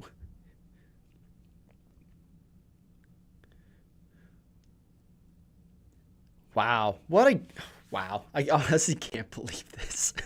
What is happening in this game? Oh, it's great. There is 2:53 left to go in the period now. Manella with the puck. Slides it over to Cullen.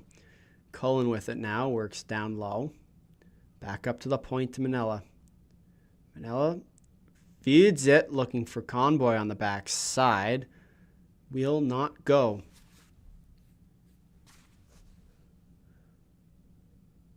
Manella starts to skate up with it.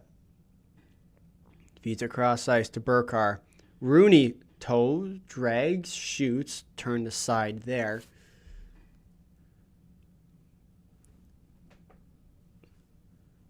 Manella with it now. Starts to skate up with it. feeds it over to Shorter. Shorter passes back to Rooney. Rooney slides it along the boards back to Manella. Manella feeds it around to Rooney. Tang loses the puck. Canada works back up ice. Be Harvey with it. Harvey slows it down, pins it up against the boards, gets the puck knocked off him as Shorter now for the Americans will collect it in his own end.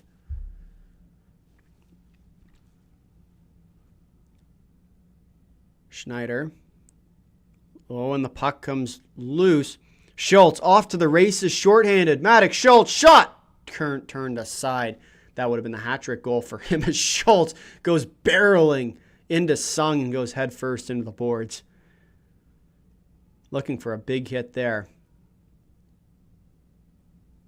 The Americans try and work it up, and that puck will be flung the length of the ice around.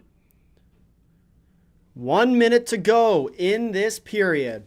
Canada leads 6-1 over Team USA.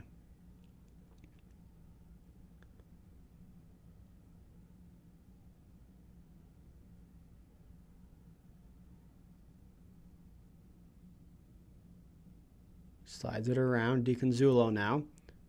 Shot. Thank you for subscribing.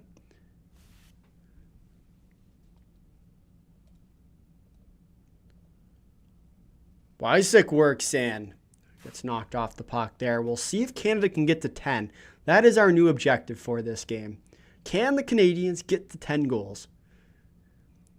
I'm also curious to see what the audience numbers on this is going to be later tonight, because we tend to see some very strong numbers for whichever team ends up winning. So we'll see if we have many of our American friends in this room tonight. But Canada, after 2 periods of play, will lead 6-1 over Team USA. I don't know. I don't know what to say. It's like we've done what? I'm trying to think of how many gold medal streams or how many games we've streamed that they've been knocked out in. Dating back, our first stream that I can remember that they ended up losing, because we did 2022, which was like unofficial. 23, we actually did it for the World Juniors. 24, we were live. They lost. 25, we were there, so we didn't stream it. Last year, we didn't stream when they lost to the Czechs either. The Olympics, we were live for their comeback win against Finland, which was a big one for them. We were live for their loss against the U.S. on the women's side. It's just been such a long road for Canadian hockey. And once again, I can appreciate that this is a summer tournament. This isn't even a double IHF event. And so it doesn't hold as much weight as a top division tournament would. But it's been a long ride. Because it's been 8 tournaments, 8 of the major tournaments. I don't think there's any that really fit. 4 nations they won in, but that wasn't their last gold. Kind of the 8 major ones, both Olympics and the Hlinka, you can add in there as well. Canada hasn't won gold since 2025 men's under 18s, I think would have been the last time Canada's won gold. Someone can fact check me there in the comments, but I'm pretty sure that was Canada's last gold medal, was at the under 18 level. Now, does that mean that the World Junior campaign is automatically solved? No. No, in fact, they haven't won gold since 2023, the last time. In fact, that's in our intro if you want to see us celebrating that one. It's the gold medal, let's go. That was the last time we saw that. But for Canadian hockey, this is what they need. It has been a long time coming. It has been. It really has been. But 6-1. The amount that last gold, the under 18 men's worlds, 2025. And like you think about that year as well, it was not a good year for Canadian hockey. I think their women's under 18s won gold as well that year, but their World Juniors lost, their men's worlds lost, and their women's worlds lost that year as well. And so, like, this is a step in the right direction for them. You need to win. You need to start winning, right? And it's part of the reason why they've started to redesign. They've had a full change in staff across both the men's and the women's programs, which they've also really needed. And I'm excited to see this under 18 program and how it continues to go along, because obviously the men's under 18s are coming up, right? And the under 18 tournament is a big one. They need to find their best game, because honestly, they have not found their best game in a while. And even that 2023 year, you think about their road to get to that medal, to get to that gold medal. They go through the Slovaks in a tight game. Like, that was a tight game when they did that in 23. We were live for that one too. Connor Bedard with the winner. I think that was the Adam Gajan year for that Slovak team. Then that semifinal against the Americans, where they just blew the doors off of them. And then their game against the Czechs, which was another overtime game. And I mean, for the Canadians, they just need they need a win. They need a win in a bad way, because it has been a very long time since we've seen them win most of the tournaments. And men's worlds, it was either 23 or 22. World Juniors, it was 23. Women's worlds, it was 24. I think it was 24. It was 24. And then women's under 18s, 25, and men's under 18s, 25. So 20, and then Hlinka as well, 24 technically, although you can switch that up as you please. But yeah, it's been a good ride, and we'll talk more extensively about it in our recap video tonight, just about how Canada kind of needed a switch up. And I think this tournament, more than anything else, outside of their game against the Finns and even the game against the Swedes, kind of the back half of it, they've just completely dominated this tournament, right? And yeah, so we'll see. So men's worlds was 23, women's worlds was 24, and then World Juniors was 23. So we'll see if Canada can continue their success. And obviously, I don't want to jinx it, but you feel like Canada should have a good enough team to go out and win gold. Now, will they? Who knows? Part of the beauty of it. But as of right now, it's looking okay for the Canadian team in this game. Game winner scored by Daniel Serdachny after the U.S. took a costly too many players. Yep, remember that one all too well. Remember screaming in my university apartment. But we will see. And part of the beauty of kind of how this tournament has been going, it's been just for Canada a way to get themselves back into things. And now it's a matter of if they can continue it through the rest of their year, of their cycle, of their campaign. So,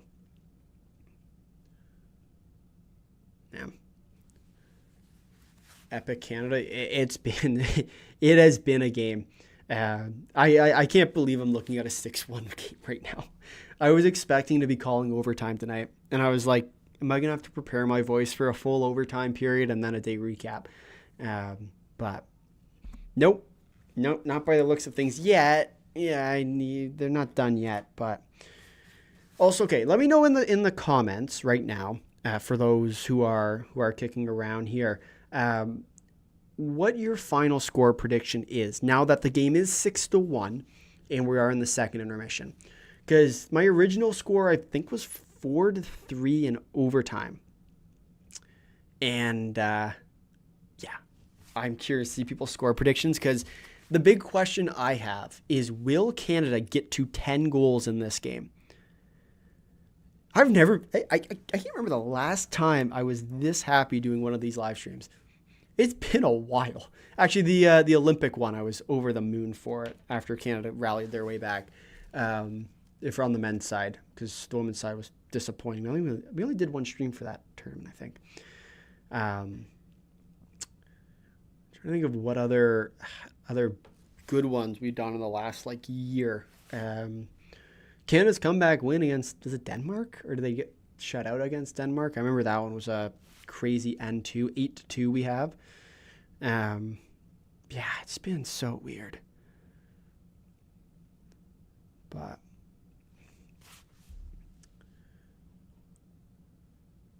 yeah, it's been a pretty crazy run.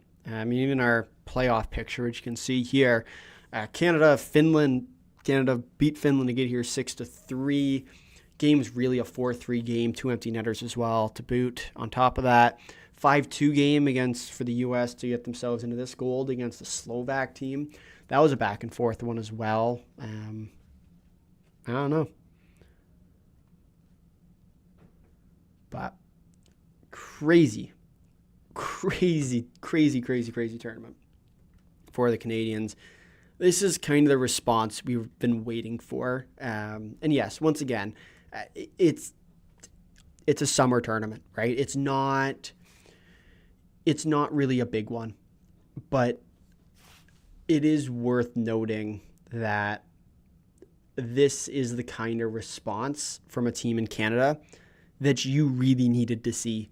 And so, yeah, I am pleased with their performance. I will say that.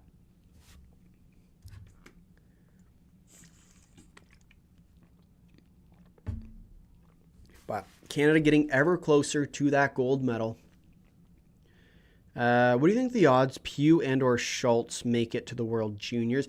I think it's going to be an and package. I don't think it's an or package. I'd say that them together is going to equal the same percentage as either one of them making it.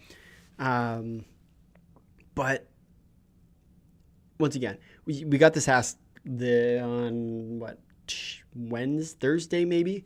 Wednesday or Thursday in our day recap. And we said basically that it was basically along the lines of this is at the start of the tournament, if you would have asked me that, I would have told you no chance, absolutely no way that this would have happened, that Schultz or Pugh would have actually been on there. With that said, now if you ask me, I'd say it's closer to probably 60, 70, maybe up to 80, depending on their year in Regina this year, entering that tournament. Yes, they've shown at the under 18 level that they will be extremely competitive. The issue is that we don't know what else is going to be there for Canada yet. And the U20 campaign is a big, or kind of the lead up into the U20s, the start of the season is a really important time for the players that are hopeful for that team to end up making a mark on their league side. And so I don't know. I have trouble saying it's 100. I have trouble saying it's less than that, or I have trouble saying it's kind of less than 0, but 70% is what I'd say as of right now, that they've shown they can contend at the under 18s. Can they transition it over to their season this year in the lead up? If they can continue to play well together, they're going to make it really hard to not keep them at least on the training camp roster, if not on the actual team. How about covering some statistics on the game? What kind of stats are you looking for? I can probably try to do it. I don't know what's available because there's not much for this Hlinka Gretzky as far as stats go. They have shots on goal, they have power plays, and they have penalty minutes. They don't have a ton of really kind of advanced stats to use. Are NHL players allowed to play? No, not yet. Although most of these guys will be top round draft picks as of next year. Imagine USA does a comeback. I really hope not, but it would make this one kind of exciting at the end of this. Do you show the game or just talk through the game and explain what's happening? Explain through the game what's happening is what we do, but you can watch the actual game on TSN as well as NHL Network If you're in the US, TSN's in Canada. And then on Europe's European side, I've heard that there is no streams out there right now. And so that's kind of what you're stuck with. But if you are new here, please do smash the like button. We are currently at 77 likes with 102 people watching.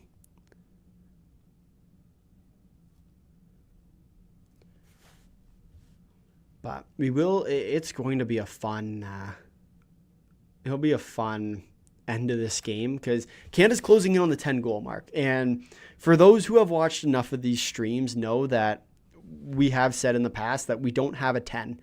So we're going to have to try and make up a 10 as we go if Canada gets the 10, because we don't upload 10 into our graphic system before this game. And so if they get to 10, we're going to have to try and play around with it a little, which will be interesting.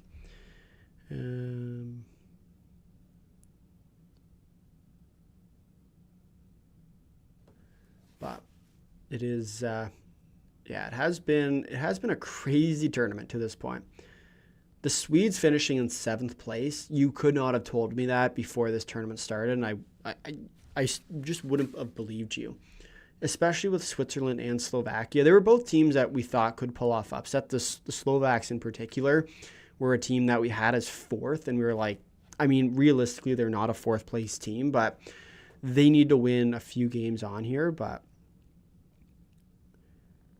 I'm seeing a lot of Gretzky hate videos on YouTube. What a shame. As in the player or as in the tournament? I'm kind of curious on that, actually.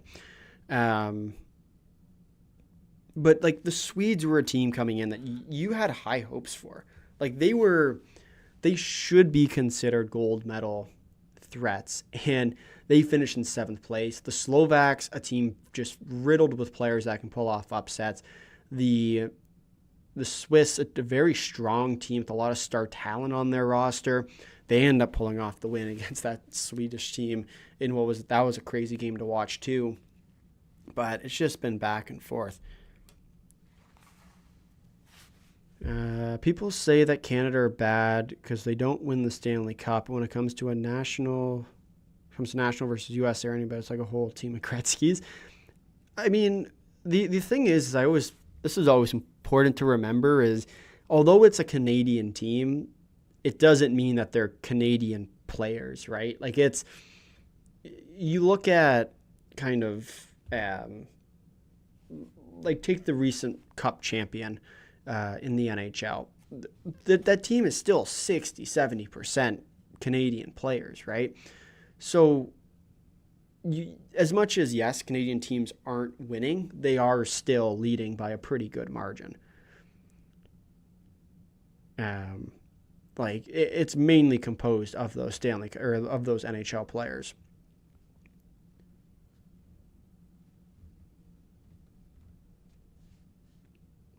How many points does Pugh have through this game? Oh my goodness, I feel like he's actually had a few. He's been all around the offense. So Pugh assisted on the first goal of the game. He also scored, I guess that's his only other point of this game. He only has 2 points, a goal and an assist, which is actually really surprising to me. Not missing him. Yeah, he only has 2 points in this game, but he's been all around the offense. I mean, his entire line has been, as they really have all tournament long. So, unsurprising, to say the least. But we are just about back for third period action here between Canada and the USA as we inch ever so much closer to the gold medal for Canada for the first time since 25. April of 2025. Yep. Yeah. April of 2025. April of 2025? Yeah, April of 25. Which is crazy. Year and a half of no gold medals for Canada. At least the tournaments we've covered. And we'll see if that changes here.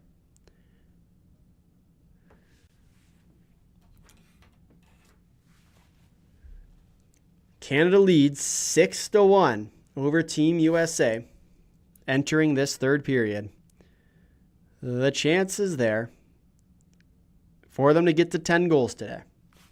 Now the question is, will they be? It's going to be the longest 20 minutes of my life. I don't think it's going to be that bad. They, barring like 2 goals or 3 goals off the opening 5 minutes of this game for the U.S., they're not coming back. Like they need a miracle on ice speech right now if you're the Americans to get themselves back into it. Why is that surprising that it's taken them so long? Because, I mean, Nick, you can probably give a better timeline, but I want to say it's since the 90s Canada's held the gold medal for at least a month at one of the major 7 or 8 tournaments. Wycisk with it, over to Stroder, puts it out front. That's actually the 3rd period. Moves it over. Wycisk again with the opportunity, does not go. The identity line for Canada causing some problems again for the American team. As the Americans now work back up ice. Flip it down deep. Burcar. Oh, and a nice hit there by L'Italien. Shifts it up. Malik L'Italien. Gives the puck away. The Americans now with it. Slides it over to Sung. Sung tries to feed over Torsen.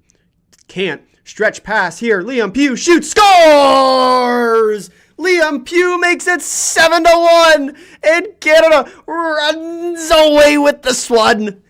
7-1 Canada. Oh my goodness. More. Give me more. Canada 7, USA 1. From the Olympics to the under-18s, Canada's getting their revenge. Liam Pugh with his 2nd of the game. Wow. Absolutely wow. Insane. And what a pass by Maddox Schultz. We just talked about those two in our intermission.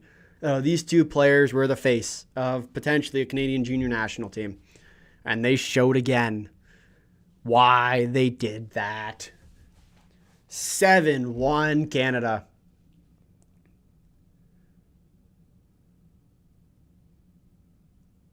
Convoy for the Americans now. Slides it across. Dump it down deep. Convoy with it. Oozes it. And Edgar over to Cripps. The puck flips up. Hansen for the Americans will collect it in his own end. Stretch pass knocked out of the air. As here come the Canadians again. Murata over to Edgar. Oh, and Murata got taken down there. Penalty upcoming. And that will be a high sticking call. Canada will head to the power play. Looking for goal number 8 of this game. Oh my goodness. You talk about utter and complete domination here. That is what the Canadians have done. They're showing the penalty. Oh, and it's a hit to the head. This could actually be a 5-minute major.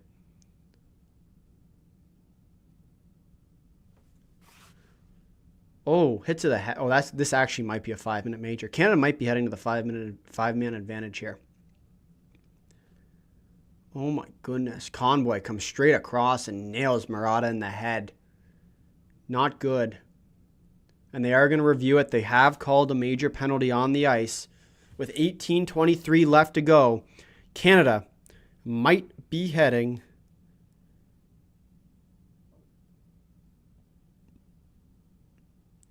to the 5-minute power play.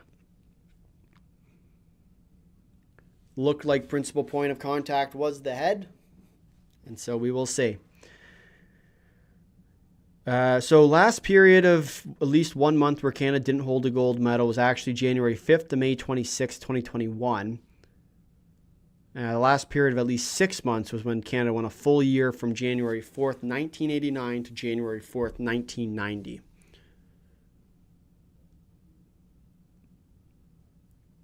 So we'll see if it is going to end up being a major penalty on the ice. But I don't know how with the double IHF rulebook, this is not a major penalty. It's crazy. They're winning 7-1 and they're about to go to a 5-minute power play. What is happening in this game? They are still reviewing this. They have not made an official decision yet. And the headsets are about to come off.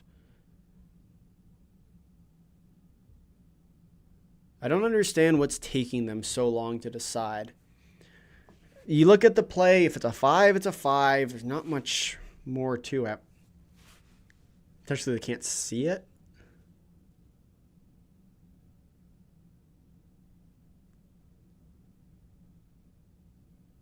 $18:23 left in the third. Play is still under review for a major penalty here. Canada leads 7-1. Oh my goodness. What a time to be alive. If you are new here, please do smash the like button. It's going to be a 2-minute charging penalty. Wow. I strongly disagree with that call. Interesting. Canada will head to the power play again. I'm shocked that call is not a 5-minute major. Square to the head, too.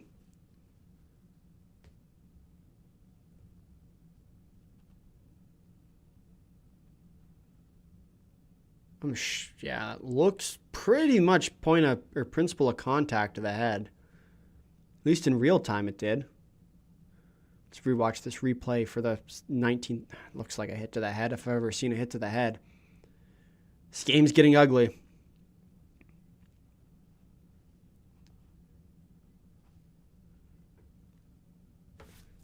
In the 2024 IIHF Under-18 Men's World Championship, the U.S. were up 3-2 on Canada. American Trevor Conley foolishly chose to throw an elbow to the head of Ryder Ritchie.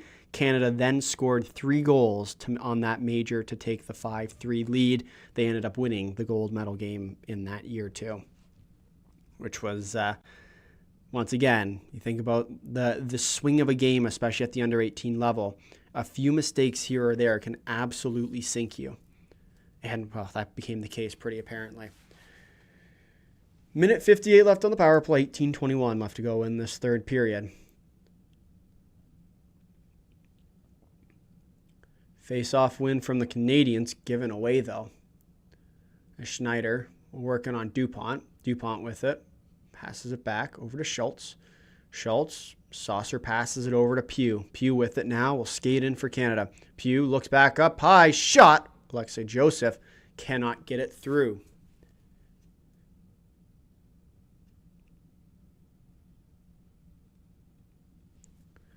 Minute 30 now left to go. Stretch pass here to Joseph. Joseph hits a skate. He has not had a great tournament. And he loses the puck now. DuPont with it.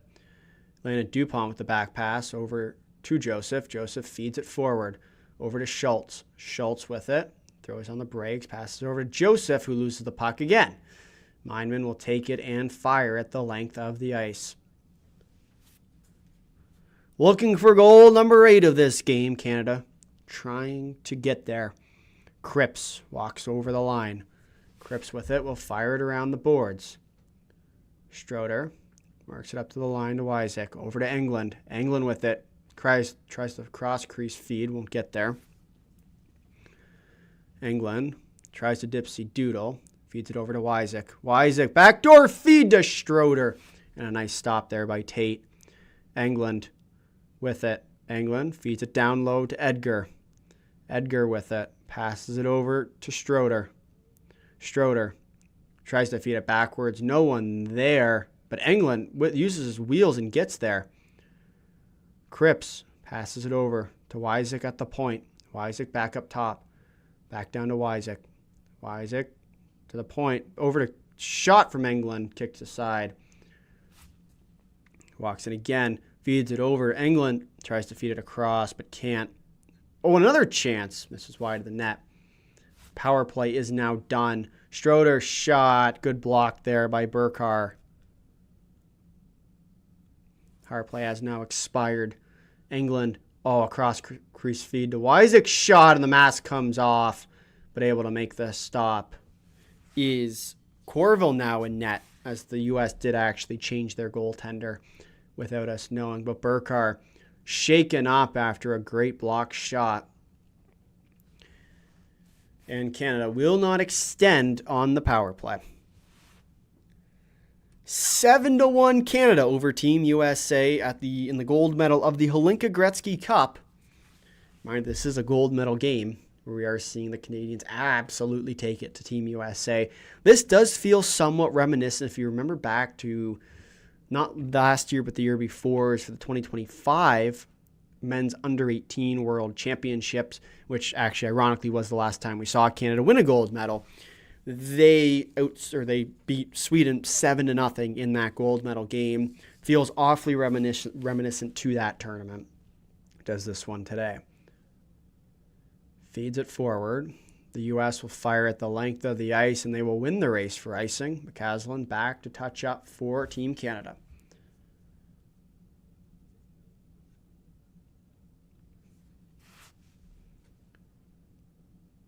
Oh, right off the inside of the leg. That one's not going to feel good. Or off the arm, I think, for Burcar. Good block shot, though, down 6 goals.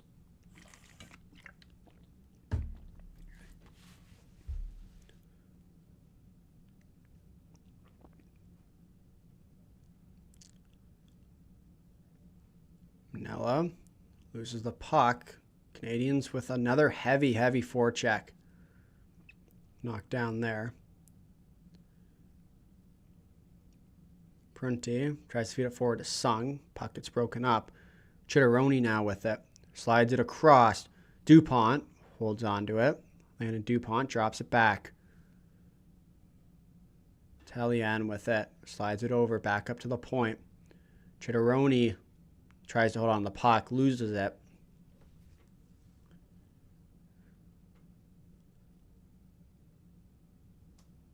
DuPont passes it over to Talian.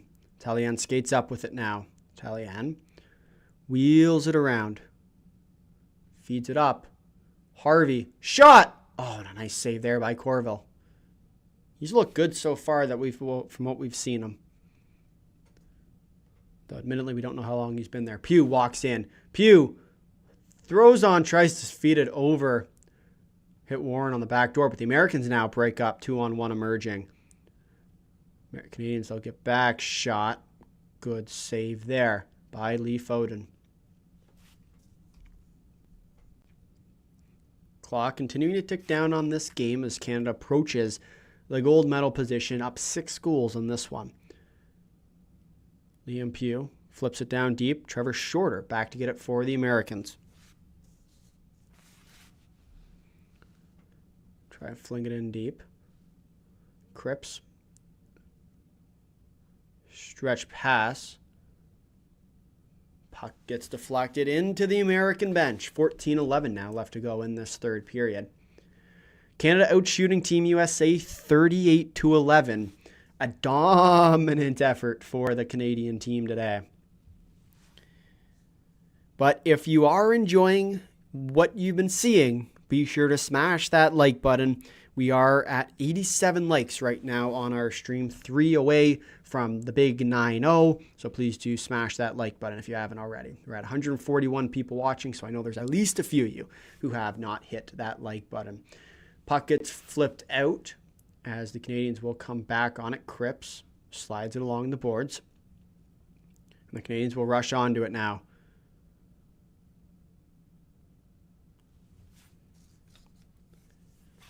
Americans back the other way, looking for Tang for the one-timer.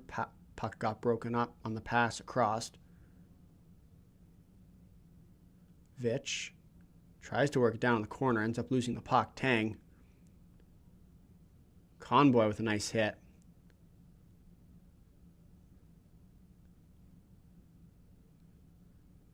The Canadians will start to break it back up ice. Fire it down deep. Over to Wycisk. Wycisk with it, thrown down. Tries to feed it over to DuPont, who gets taken down. Will not be a call. Feels like the refs are putting their whistles away here.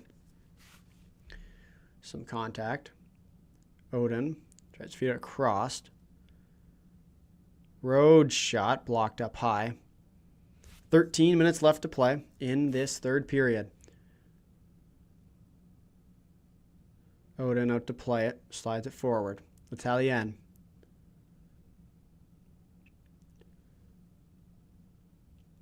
DuPont, stretch pass up there, tips in from Edgar. Murata first on it for the Canadians with Prunty. Puck gets flipped up. How much time left in the game? 12:30 left to go. Clock continuing to tick down on the American team. Or tick away on the Canadian team to get to their 10-goal mark. Slides it across. Shot. Misses wide of the net. Corville looked good on that opportunity again. As the Americans will start to skate up with it, Wycisk loses it. The Americans now grub, tries to feed it up front, but a nice defensive stop there from Henderson. Jam play along the wall. Manella tries to hand it over to Grubb. Grubb wraparound attempt. Oaten with a nice stop, but that will be ruled a penalty for tripping, and Canada will head to the box. The Americans will head to the power play with 11:50 left to go in the third period. Canada leads 7-1 as we head into our commercial break. Oh, wow. Well, this has been a thumping. What a game. What a game. What a game. A reminder, we will have our full day recap talking about the day that was as well. Given that it is our final tournament recap video, we will also be talking a little bit more about what's to come for the Under-18 World Championships, as well as the kind of key takeaways for all 8 teams at this tournament, as they, again, will look ahead to what's next. So please do make sure to hit the subscribe button and hit the notification bell so you are notified when we do upload that video coming out later tonight. Other than that, let me know whether you think Canada gets to that 10-goal mark, because we are quickly approaching it right now. The U.S. is going on the power play, where we'll see if they can start to stage their big comeback here. If they score 6 goals, could you imagine? Would that be like the most Canadian hockey thing I think I've ever seen? Canada blows a 7-1 lead against the Americans in the gold medal game. For our goal scoring leaders, Liam Pugh has taken over the lead now with 6 goals. I think a 4+ way tie for that second spot with 5. Manella with it now, slides it over. Cullen works it down low. Convoy shot, rebounds loose. Schultz, though, first on it for the Canadians, and he'll rim it around. As Veitch now first on it, shot. Corville, nice save there. Able to hold on for a whistle.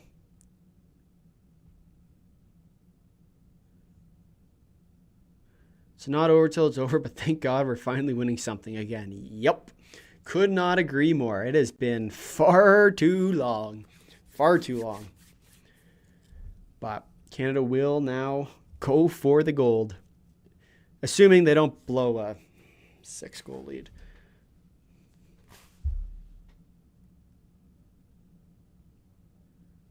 Puck rimmed around. Joey Cullen with it now. Slides it up to Convoy. Convoy feeds it over.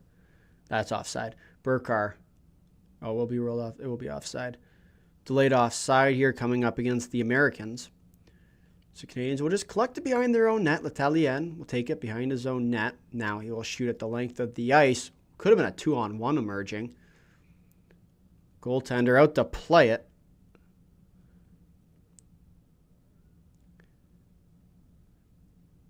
Harvey flips it up. Manella.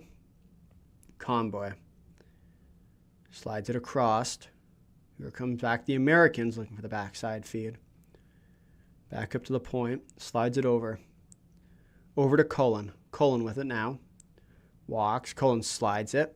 Back up to Prunty at the blue line. Prunty shot from distance, blocked up top from Veitch. Sung. Can't quite find that puck. 35 seconds left to go now in the American power play. The puck will be sent the length of the ice. Corville now out to play it for the American team. Prunty with it.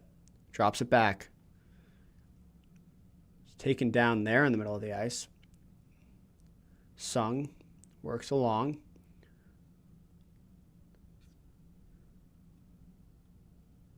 Sung gets tied up down low.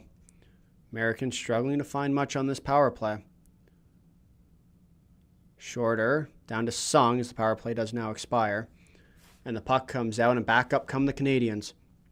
This is England. England does a spin move, tries a shot on net, cannot go. Edgar with the puck now. Edgar tries to feed England in front, does not go through. Murata back with the puck now. Slides it over to Edgar, tries the backdoor feed, does not go. Puck gets flipped up, hits off the glass. Looked like it might have been out of play. Slides it back. How many men on the ice are we playing with for the U.S.? Prunty passes it forward. Slides it around. Under 10 now to play. 9:09 left to go in this third period. Canada just 9 minutes away from the gold. Taken down. 3-on-1 emerging now for Canada. Coming back the other way. Pugh shot. Misses over the net. The tournament goal leader. The Canadians will continue their forward pressure. Done a tremendous job at not letting off the gas so far in this game. We talked about it coming in. They had not played a full 60-minute effort. This game, I think, is their first full 60-minute effort of this tournament. Which, honestly, not a bad time to start when you're in the gold medal game. You always want to play your best for those games. Apparently, that's what they say. Pugh, a nice move there by Liam Pugh. Pugh works in. Tries to, gets ran off into the boards. Puck comes out, though. DuPont slides it over to Schultz. Pugh getting worked down behind the net. It's Rooney there. L'Italien over to DuPont. Is that a penalty upcoming, I believe, to the Americans? Schultz, a shot from distance. Gets blocked.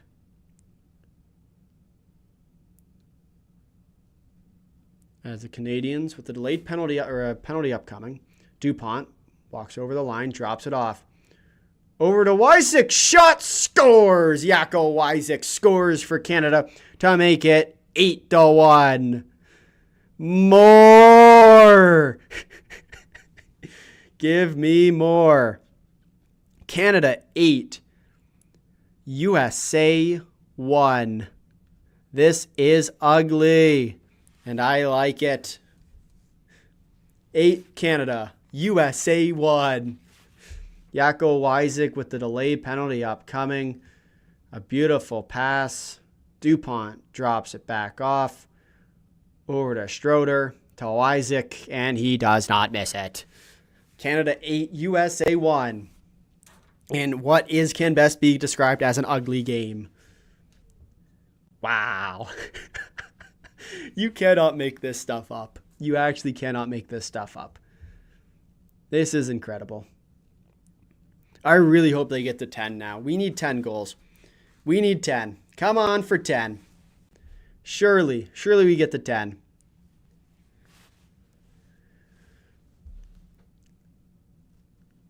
Offensive pressure continuing here as Harvey now the next player up for the Canadians.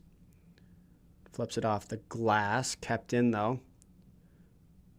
Keeping at the line. Puck now gets chipped up. The Americans now work back in. Grubb. Colin Grubb looks for Sung on the backside. Feed does not go. Feeds it over. Chitteroni with the puck.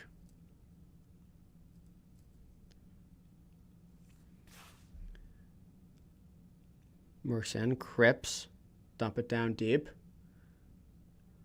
Gets it over to Edgar. Edgar back to the point shot from L'Italien. Another shot from Cripps, turned aside by Corville. Some good looks in tight there. Cripps with it again. The offensive pressure has not let up for Canada. They want some vengeance. Edgar works behind the net for Canada. Edgar with the puck. Tries to feed it forward. Murata. Oh, but the U.S. will break it up. Manila shot. Glove save from Leif Oaten. Canada leading 8-1 with 6:16 left to go in the third period. 6 minutes away from the gold medal. Canada has been all over this American team. What a performance. What a performance. If you are new here, please do smash the like button and hit subscribe. We are on the road to 2,500 subscribers here on YouTube, and every subscriber does help a ton with that as well. Please do also smash that like button. We are at 94 likes here on the live stream. We are just 6 away from 100, so please do smash that like button if you have not already. It has been a crazy game so far. Canada leads 8-1 in the gold medal game. Wow. We were here for the Olympic women's side. We didn't do the men's side. We did our recap for the men's side. You can go rewatch that after. But Canada looking to return to the gold medal at the 2024 Hlinka Gretzky Cup, where they won. Now they're looking to return in 2026. What a time it is. Absolutely incredible. Canada is back on the international stage.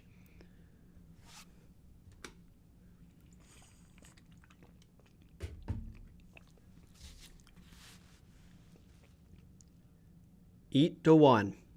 6:16 left to go. Can they get to 10? The march for number 10 is on. Slides it around. Road gets roaded into the boards. DuPont, nice play there. Keeps that puck deep. Manila with the puck, slides it forward. DuPont tries to flip it up into neutral ice. That will go the length of the ice for icing. Shorter, back for the Americans to touch up.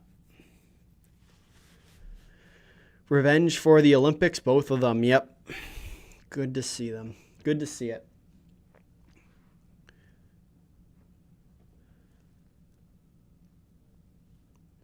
What a game for Canada. Oh, I'm so excited to get to talk about this one tonight.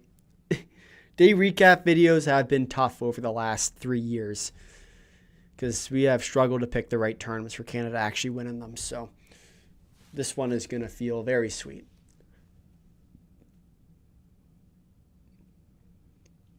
Puck can be flipped back into neutral ice. The Americans now will start to look up ice again. Bergeron shot, kicked aside.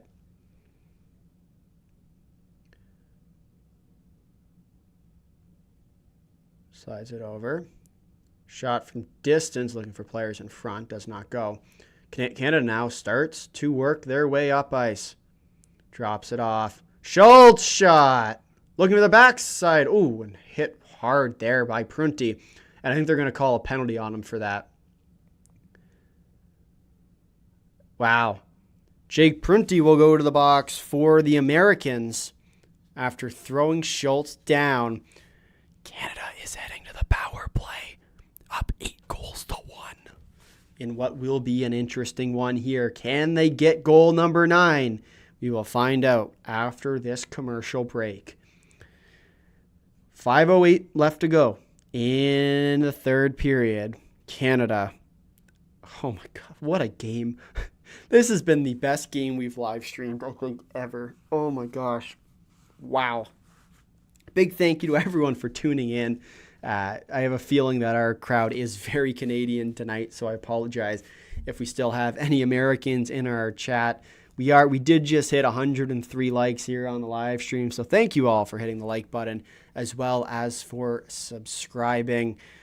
It's been a great game. I'm so excited to see what this U18 team can do. If they can repeat it again when we go to...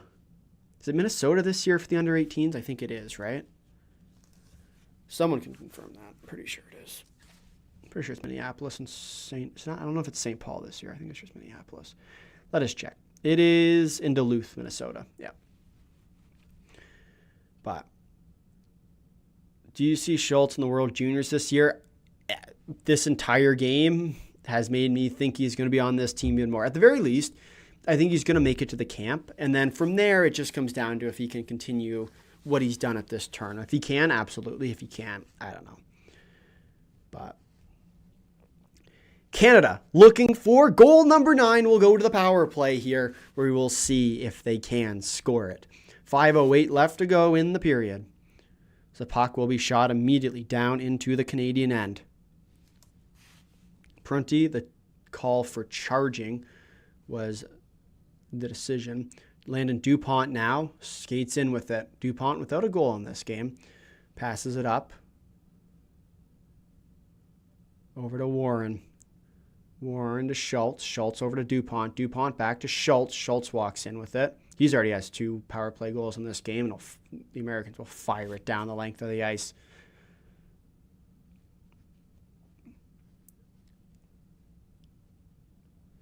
DuPont, stretch pass, slides it over. Joseph, over to Pugh. Pugh slides across, and a nice stop there on Wycisk. DuPont passes it over now. Schultz shot. This is wide over the net to Joseph. But the puck will be sent the length of the ice down. 4 minutes left to go in this third period. Canada is closing in. Cripps with it. Walks over the line to Edgar. Edgar back over to Cripps. Slides it across. Takes it now back up to the point. Wycisk passes it over to England. England with it. England to the backdoor feed looking for Wycisk in front. Does not connect. Wycisk out there. Passes it over to Cripps. Cripps to England. It's the Canadian crowd doing the wave right now. Wycisk again. Tries to feed it across, looking for Edgar. Pass gets broken up, and it will go the length of the ice. And that will do it for the Canadian power play. 3 minutes, just over 3 minutes left to go in this game. 3:05 left to play. So the Canadians inch closer to the gold medal. And what a story it's been tonight. Shot saved by Oaten there on Bergeron. 2:46 left to play now. Canada has been dominant, to say the least. What a game. What a game. This has been incredible. Thank you for everyone for tuning in over the last while for our summer showcase coverage as well. Here for our Hlinka Gretzky Cup coverage. But 2:40 left to play. Can they get to 10?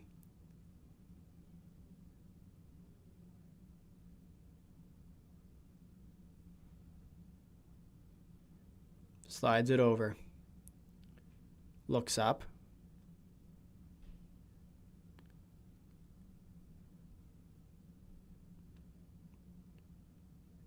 Feeds it forward now for Harvey.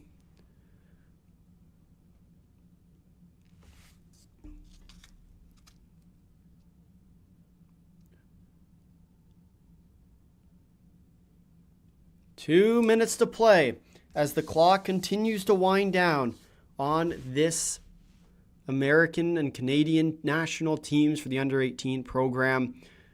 A Hlinka Gretzky Cup that will go into the record books. McAslin feeds it into the feet there of Warren.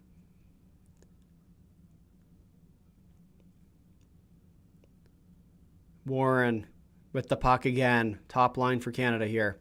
Warren back to the point. Over to McCaslin. Over to Warren. Puck knocked off his stick. 1:20 left to go in this game, barring overtime, which probably isn't happening. McCaslin will take it behind his own net. Here comes the Canadians again. Pugh gets up to the line, will dump it down deep.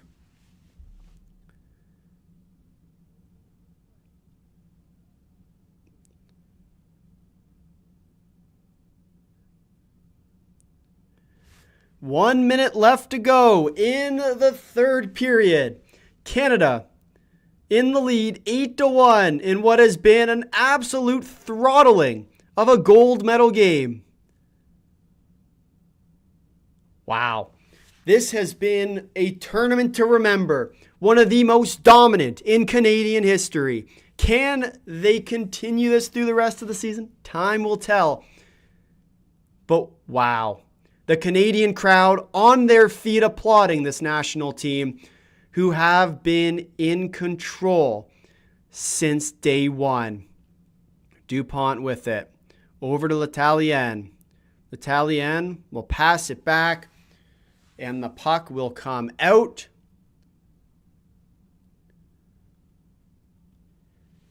And that'll do it. Canada are your 2026 Hlinka Gretzky Cup champions. Gold medal, let's go! Come on!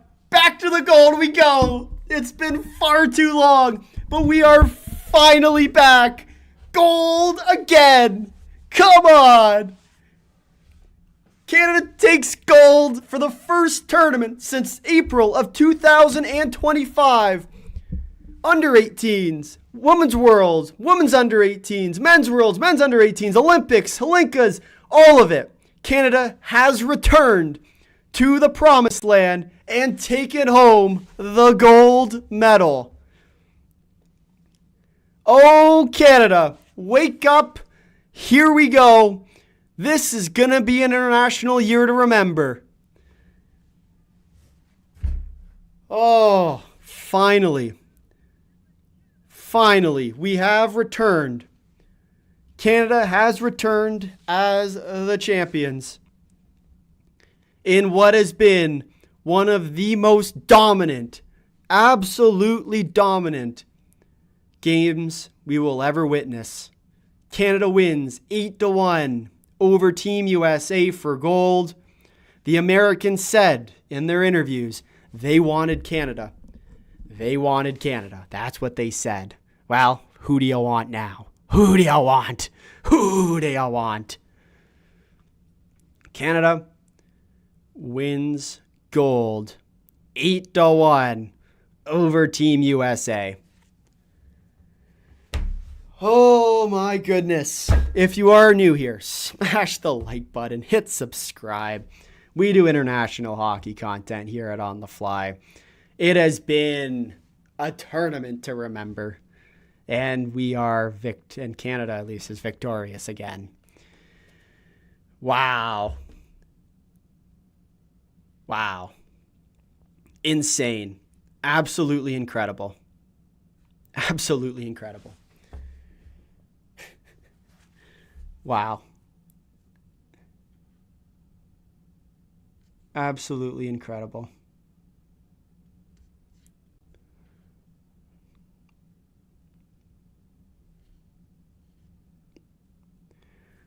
Thank you to everyone who has tuned in for our coverage of this tournament. Thank you to everyone who's tuned in over the last year and a half who's got to watch us call tournaments that aren't even close. Who's got to watch us watch Canada lose at every tournament. Every tournament we've covered, they've lost since 25 of April. But they're back on top.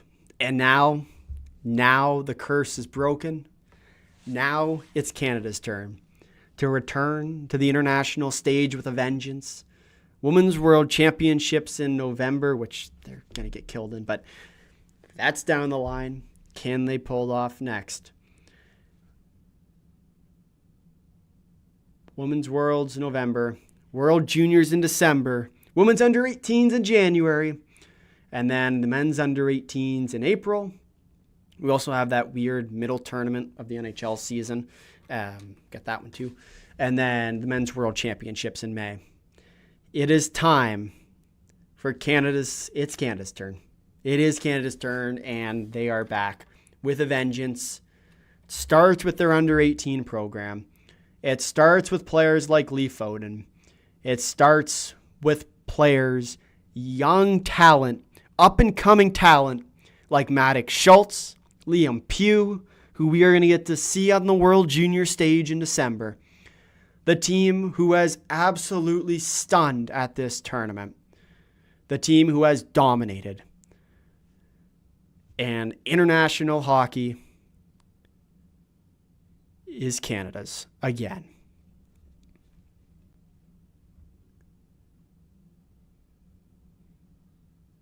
Wow. Would I be too far to fetch to say this team beats the World Junior Summer Showcase team? No, you would not. No, you would not. Landon DuPont as well. We will see him at the World Juniors in December. Liam Pugh we will see at the World Juniors in December. Malik Schultz we will see at the World Juniors in December. Alexis Joseph we might see. He had a disappointing turn, but we might see him at the World Juniors in December. Wow. It has been far too long, as many of you who have followed along do know. But they have returned to the promised land at last.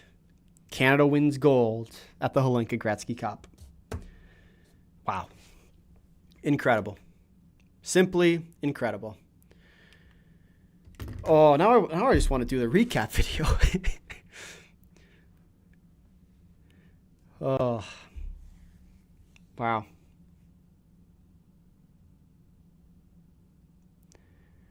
World Juniors in December. Hope to see everyone there for that one.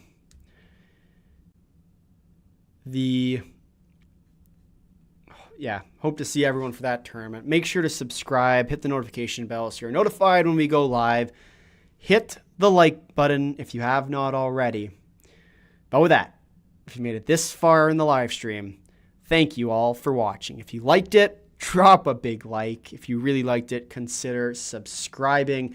Tell all your friends that Canada is now officially golden for the first time since April of 2025. Until next time, see ya.